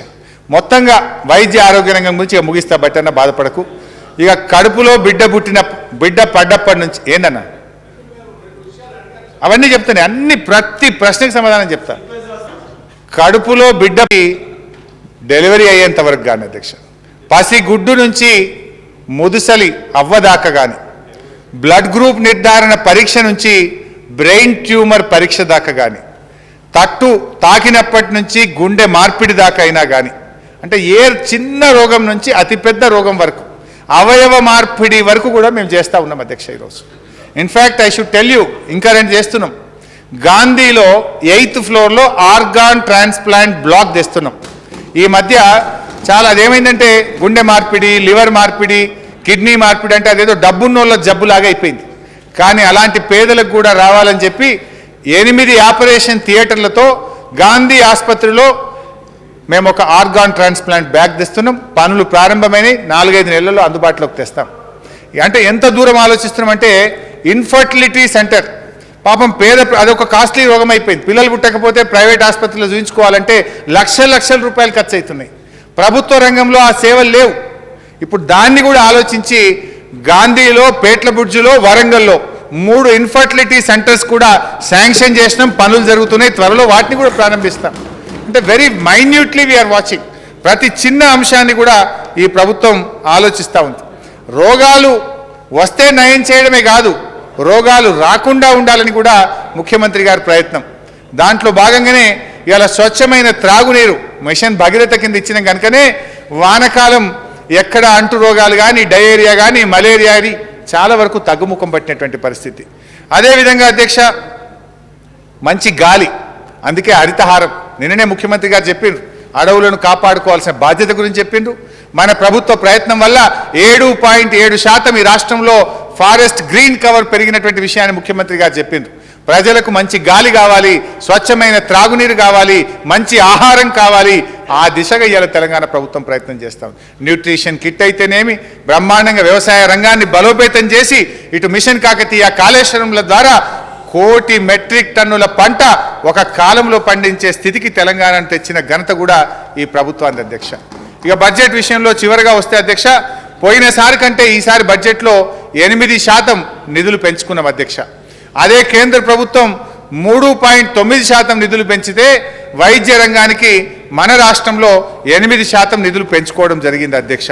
పర్ క్యాపిటా కూడా ఇవాళ తెలంగాణ పర్ క్యాపిటా చూస్తే అధ్యక్ష 3,532 రూపాయలు. ఒక సంవత్సరం పేదల వైద్యం కోసం ప్రతి వ్యక్తి మీద మనం పెడుతున్న ఖర్చు 3,532 రూపాయలు. అదే కేంద్ర ప్రభుత్వం పెడుతున్న ఖర్చు 766 రూపాయలు, ఓన్లీ 766. పర్ క్యాపిటా హెల్త్ ఎక్స్పెండిచర్లో Telangana one of the highest spending state in the country అని చెప్పి మీ ద్వారా గౌరవ సభ్యులకు తెలియజేస్తా ఉన్నాం అధ్యక్ష. ఇకపోతే బట్టి గారు గాంధీ ఆసుపత్రిలో ఎక్స్పైరీ అయిన మందులు ఇస్తున్నారని అన్నారు. వెంటనే మా అధికారులు ఇప్పుడే చెకప్ చేసిండ్రు, అటువంటి డ్రగ్స్ ఎక్కడ ఇవ్వలేదు, అది తప్పుడు వార్త. మొత్తం హాస్పిటల్లో అన్ని డ్రగ్స్ కూడా చెక్ చేసినారు, అటువంటి ఎక్స్పైరీ మెడిసిన్ ఎక్కడ కూడా లేదు అని చెప్పి మనం చేస్తూ ఉన్నాం. మీరు నన్ను ఆసుపత్రులు కూడా విజిట్ చేయమన్నారు. గౌరవ ముఖ్యమంత్రి గారు 2nd ఫేజ్ కరోనా వచ్చి దేశమంతా గజగజ వణుకులాడుతుంటే ముఖ్యమంత్రి గారే స్వయంగా గాంధీ ఆసుపత్రికి వెళ్ళి కరోనా పేషెంట్లకు ధైర్యాన్ని ఇచ్చినటువంటి నాయకుడు ఇలా మన సభానాయకుడు అని చెప్పి నేను మనవి చేస్తా ఉన్నా అధ్యక్ష. నేను కూడా వైద్య ఆరోగ్య శాఖ మంత్రి అయిన తర్వాత 8 సార్లు, ఇప్పటికి 8 సార్లు గాంధీ ఆసుపత్రికి నేను స్వయంగా వెళ్తూనే ఉంటాం. తప్పకుండా అన్ని ఆసుపత్రులు కూడా వెళ్ళే ప్రయత్నం చేస్తాం. ఇంకా కూడా మేమేమో నెగటివ్ తీసుకుంటలేము, మీరు చెప్పకముందు వెళ్తున్నాం, మీరు చెప్పింది కనుక ఇంకోసారి గట్టిగా పోతాన్నా, ఏం బాధ లేదు. మీ సూచనను మంచిగా స్పోర్టివ్గా పాజిటివ్గానే తీసుకున్నా అని చెప్పి బట్టి గారికి మనవి చేస్తా ఉన్నారు. చెప్పేసి వెళ్ళండి. అదే మన ప్రభుత్వం మళ్ళీ రావాలని బట్టి గారు అనుకుంటున్నారు కనుకనే మనకు మంచి సూచన ఇచ్చినాడు. మీరు ఆసుపత్రులు తిరగండి, ఇంకా బలోపేతం చేయండి, ప్రజల మన్ననలను పొందండి, మళ్ళీ బీఆర్ఎస్ ప్రభుత్వం ఈ రాష్ట్రంలో రావాలని బట్టి గారు ఆకాంక్షిస్తున్నారు. వారికి చాలా ధన్యవాదాలు. మీ సూచన మేము తప్పకుండా పాటిస్తాం, ఇంకా కష్టపడి పనిచేస్తాం, ప్రజల ఆదరణ పొందుతాం, మళ్ళీ అధికారంలోకి వస్తాం. అధ్యక్ష, ఆరోగ్యశ్రీ పెండింగ్ పేమెంట్స్ గురించి కూడా బట్టి గారు అడిగారు. యాజ్ ఆన్ టుడే 195 కోట్లు మాత్రమే పెండింగ్లో ఉంది.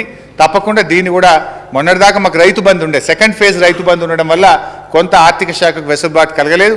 మొన్ననే డిసెంబర్ జనవరిలో సెకండ్ ఫేజ్ రైతు బంధు అయిపోయింది కనుక ఈ ఆరోగ్యశ్రీ డ్యూస్ కూడా క్లియర్ చేస్తామని చెప్పి మీ ద్వారా గౌరవ సభ్యులు బట్టి గారికి తెలియజేస్తున్నాం అధ్యక్ష. ఇకపోతే అధ్యక్ష, రిక్రూట్మెంట్ చెప్పిన క్యాన్సర్ మీద దృష్టి పెట్టమని కూడా బట్టి గారు సలహా ఇచ్చిండ్రు. మేము ఎంఎన్జే క్యాన్సర్ హాస్పిటల్కు I should thank Aurobindo management, వారు కూడా చెప్పినారు, అక్బర్ గారు కూడా చెప్పినారు. 300 పడకల అధునాతన సౌకర్యాలతో కూడిన ఆసుపత్రిని అరబిందో ఫార్మా వారు ఉచితంగా నిర్మించి ప్రభుత్వానికి ఇచ్చారు. It is ready for inauguration. Any moment అది ఇనాగరేట్ చేసి దాన్ని కూడా వినియోగంలోకి తీసుకొస్తాం. రాష్ట్ర వ్యాప్తంగా కూడా సర్వైకల్ క్యాన్సర్ కానీ, ఇతర మౌత్ క్యాన్సర్ కానీ, ఓరల్ క్యాన్సర్ కానీ, ఇతర క్యాన్సర్స్ మీద కూడా స్క్రీనింగ్ చేపట్టాలని, ఇంకా ప్రజలను ఎడ్యుకేట్ చేయాలని, ప్రాథమిక దశలో క్యాన్సర్ను గుర్తించడం ద్వారా ప్రజల ఆరోగ్యాన్ని కాపాడాలనే విషయంలో ప్రభుత్వం కట్టుబడి ఉంది. ఆ దిశగా ఇంకా కూడా ప్రయత్నం చేస్తాం. ఆహార కల్తీ విషయంలో కూడా మంచి సూచన ఇచ్చారు. పాలల్లో, పెరుగులో, ఇతర ఆహార పదార్థాలలో కల్తీ ఉన్నది, దాన్ని ఇంకా పటిష్టం చేయండి, గట్టిగా వ్యవస్థల్ని పనిచేయించండి అని మీరు సలహా ఇచ్చారు.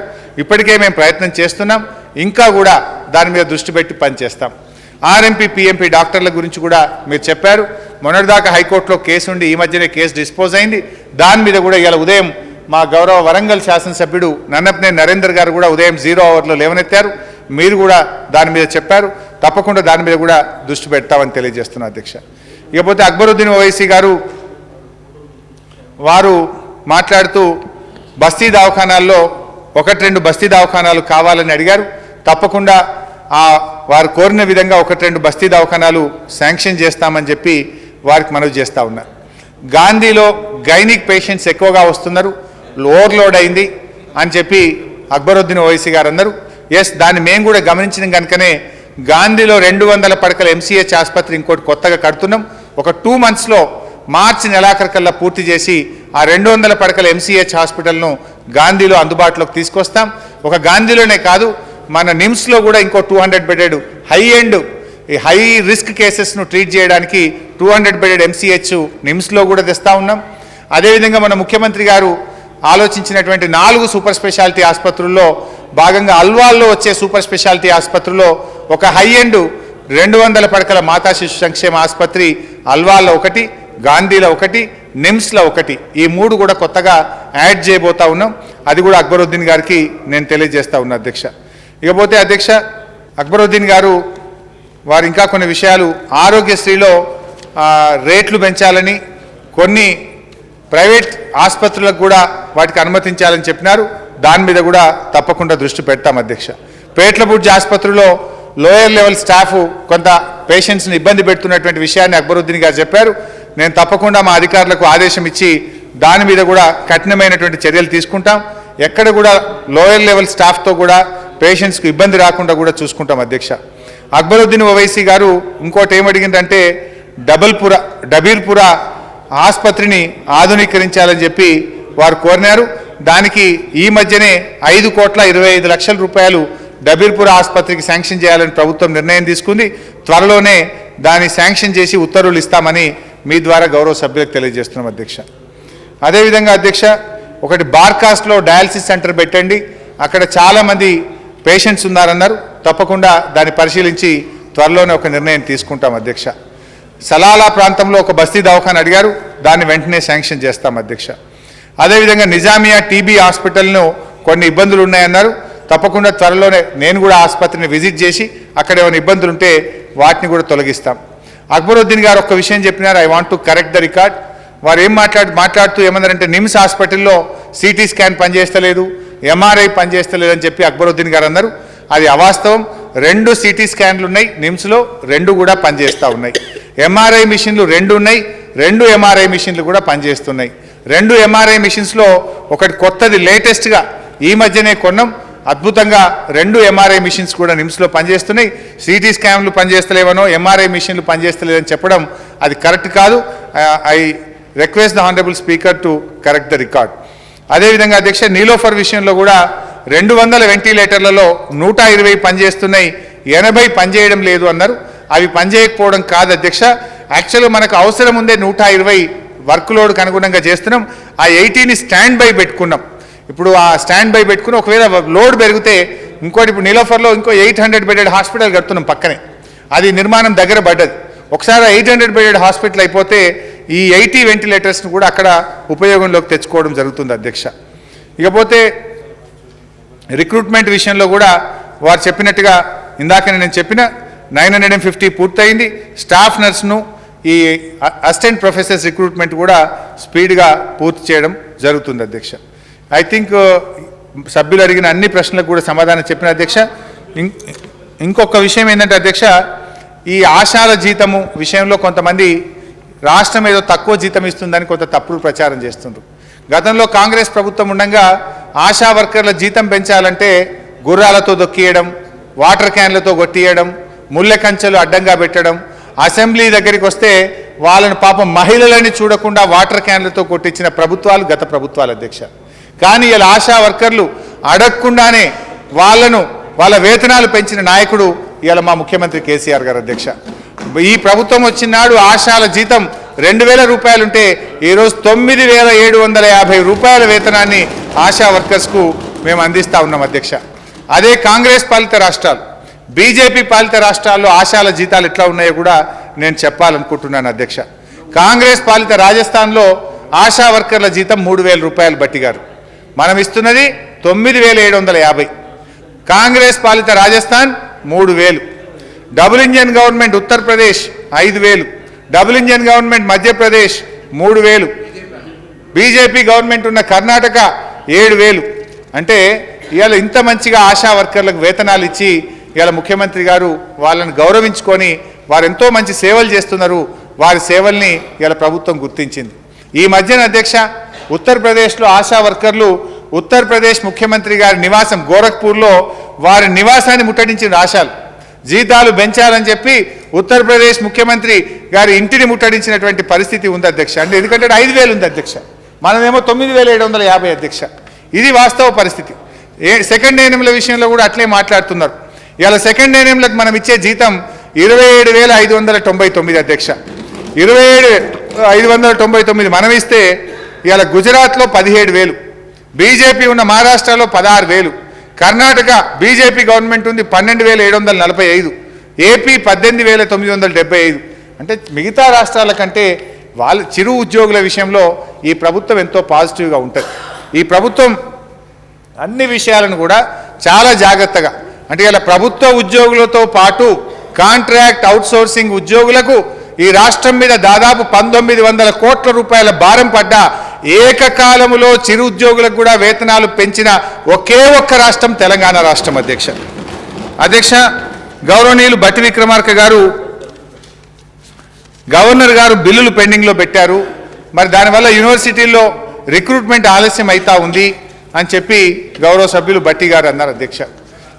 I appeal through this house, governor గారిని కూడా విజ్ఞప్తి కూడా చేస్తూ ఉన్నా, యూనివర్సిటీల్లో రిక్రూట్మెంట్ జరగాల్సిన అవసరం ఉంది కనుక దాదాపు 5.5-6 మాసాల కింద మీ సభ ఆమోదించి పంపింది కనుక గవర్నర్ గారు కూడా వీలైనంత త్వరగా ఆ బిల్లులను పాస్ చేసి ఈ రాష్ట్ర అభివృద్ధి ముందుకు పోయే విధంగా, యూనివర్సిటీల్లో నియామకాలు జరిగే విధంగా, మిగతా బిల్లులన్నీ కూడా రాష్ట్ర ప్రయోజనాల కోసం, రాష్ట్ర అవసరాల కోసం చేసినటువంటి బిల్లులు కనుక వారు త్వరితగతిని ఆమోదించాలని ఈ సభ ద్వారా బట్టి గారు కోరినారు కనుక వారి విజ్ఞప్తి మేరకు నేను కూడా విజ్ఞప్తి చేస్తూ ఉన్నాను అధ్యక్ష. ఇకపోతే అధ్యక్ష, బీజేపీ సభ్యులు ప్రశ్నలు అడిగినరు, గల్లీ మీటింగ్లలో తిట్టడానికి పోయినరు. ప్రశ్నలు అడిగిన వాళ్లకు సమాధానం వినే ఓపిక కూడా లేకుండా పోయింది. మరి ఈ సభ పట్ల వరకు ఉన్న గౌరవం, ఇది 3వ రోజు అంటే ప్రశ్నలు అడుగుతారు అధ్యక్ష, మరి అడిగిన వాళ్ళు ప్రభుత్వం యొక్క సమాధానం కూడా వినడం లేదు అంటే వారు ప్రశ్నలు ఎవరి కోసం అడుగుతున్నారు? నిజంగా సమాధానం రావాలని లేదా? వాళ్ళకి రాజకీయాలు ముఖ్యం. ప్రజా శ్రేయస్సు కంటే, వాళ్ళ అభివృద్ధి కంటే రాజకీయాలు బయట పోయి అన్ని గోబల్స్ ప్రచారం చేయాలి కదా అధ్యక్ష. ఇప్పుడు మళ్ళా అన్ని గోబల్స్ ప్రచారం చేయాలి కనుక మళ్ళీ పోయి బయట గల్లీ మీటింగ్లలో అన్ని మాట్లాడేటువంటి కార్యక్రమాలు. ఇవాళ ఈ సభలో ఉండుంటే వాళ్ళు అడిగిండు, నేను అన్ని సమాధానాలు చెప్దామని చక్కగా ప్రిపేర్ అయినా మా ఆఫీసర్లు పంపిండ్రు, కానీ సభ్యుడే లేడు. మరి ఎవరికి చెప్పాలి అధ్యక్ష? నేను అడిగిన సభ్యుడే సభలో లేకపోతే సభ పట్ల వారికి ఉన్న గౌరవం ఏంది, వాళ్ళ సాంప్రదాయం ఏంది?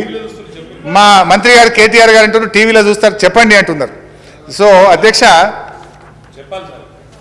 బట్టి గారు చెప్పమంటారా వద్దంటారా? కూర్చోమంటే కూర్చుంటా. చెప్పమంటావా వద్దంట? బట్టి గారు అడిగిన మొత్తం అయిపోయినాయి కదా. సో మినిస్టర్ గారు సార్ బట్టి గారు అడిగిన మొత్తం చెప్పినా సార్ అధ్యక్ష. ఇకపోతే గౌరవ సభ్యులు రఘునందన్ గారు పోతిరెడ్డిపేట ఫీడర్ ఛానల్ నాకు చూడదాం. అరే భయ్ ఒక నిమిషం. సో ఆ ఫీడర్ ఛానల్ పనులు తొందరనే పూర్తి చేస్తాం అధ్యక్ష. దుబ్బాకలో డయాలసిస్ సెంటర్ కూడా శాంక్షన్ చేసినాం. త్వరలోనే ఆ డయాలసిస్ సెంటరు కొద్ది రోజుల్లోనే ప్రారంభం చేస్తాం. అదేవిధంగా ఆ ఆసుపత్రిని అన్ని రకాలుగా దుబ్బాక ఆసుపత్రిని కూడా అభివృద్ధి ప్రయత్నంలో తీసుకొని పోతామని తెలియజేస్తూ, ప్రైవేట్ ఆసుపత్రులపైన ప్రభుత్వానికి ఈ నిమిషానికి నియంత్రణ లేదు. దానికి నియంత్రణ తేవడానికి క్లినికల్ ఎస్టాబ్లిష్మెంట్ యాక్ట్ అనేటువంటి ఒక యాక్ట్ను తేవడం కోసం ప్రభుత్వం ఆలోచన చేస్తూ ఉంది. దాని మీద కూడా నియంత్రణ తీసుకొచ్చి అక్కడ కూడా ప్రభుత్వం అయితే మేము చేస్తున్నది ఏంటంటే బట్టి గారు, అసలు పేద ప్రజలు ప్రైవేట్కు పోకుండా కార్పొరేట్ సేవలు ప్రభుత్వ రంగంలో అందించాలన్నదే మా ప్రభుత్వ ఆశయం. దానికి మేము ఏం చేస్తున్నాము, జిల్లాకు ఒక ప్రభుత్వ మెడికల్ కాలేజ్ వస్తే ప్రొఫెసర్లు వస్తారు, 650 పడకల ఆసుపత్రి వస్తుంది, ఆపరేషన్ థియేటర్లు వస్తాయి. సో ప్రజలకు వారి జిల్లాలోనే కార్పొరేట్ వైద్యం అందించే ప్రయత్నం. ఇక రెండవది, హైదరాబాద్ నలువైపులా 4 సూపర్ స్పెషాలిటీ ఆసుపత్రులు, ఎల్బీ నగర్లో కానీ, ఎర్రగడ్డలో కానీ, అల్వాల్లో కానీ, గచ్చిబౌలిలో 4200 పడకలతో సూపర్ స్పెషాలిటీ ఆసుపత్రి, నిమ్స్లో 2000 పడకలతో సూపర్ స్పెషాలిటీ ఆసుపత్రి, వరంగల్లో 1100 కోట్ల రూపాయలతోని 2000 పడకల సూపర్ స్పెషాలిటీ ఆసుపత్రి. అంటే దాదాపు 10,000 పడకలు ఇవాళ సూపర్ స్పెషాలిటీ పడకల్ని అందుబాటులోకి తెస్తున్నాం. ఈ 10,000 పడకలు పేద ప్రజలకు అందుబాటులోకి వచ్చినాక పేదలు ప్రైవేట్ ఆసుపత్రులకు పోవాల్సిన అవసరం ఉండదు.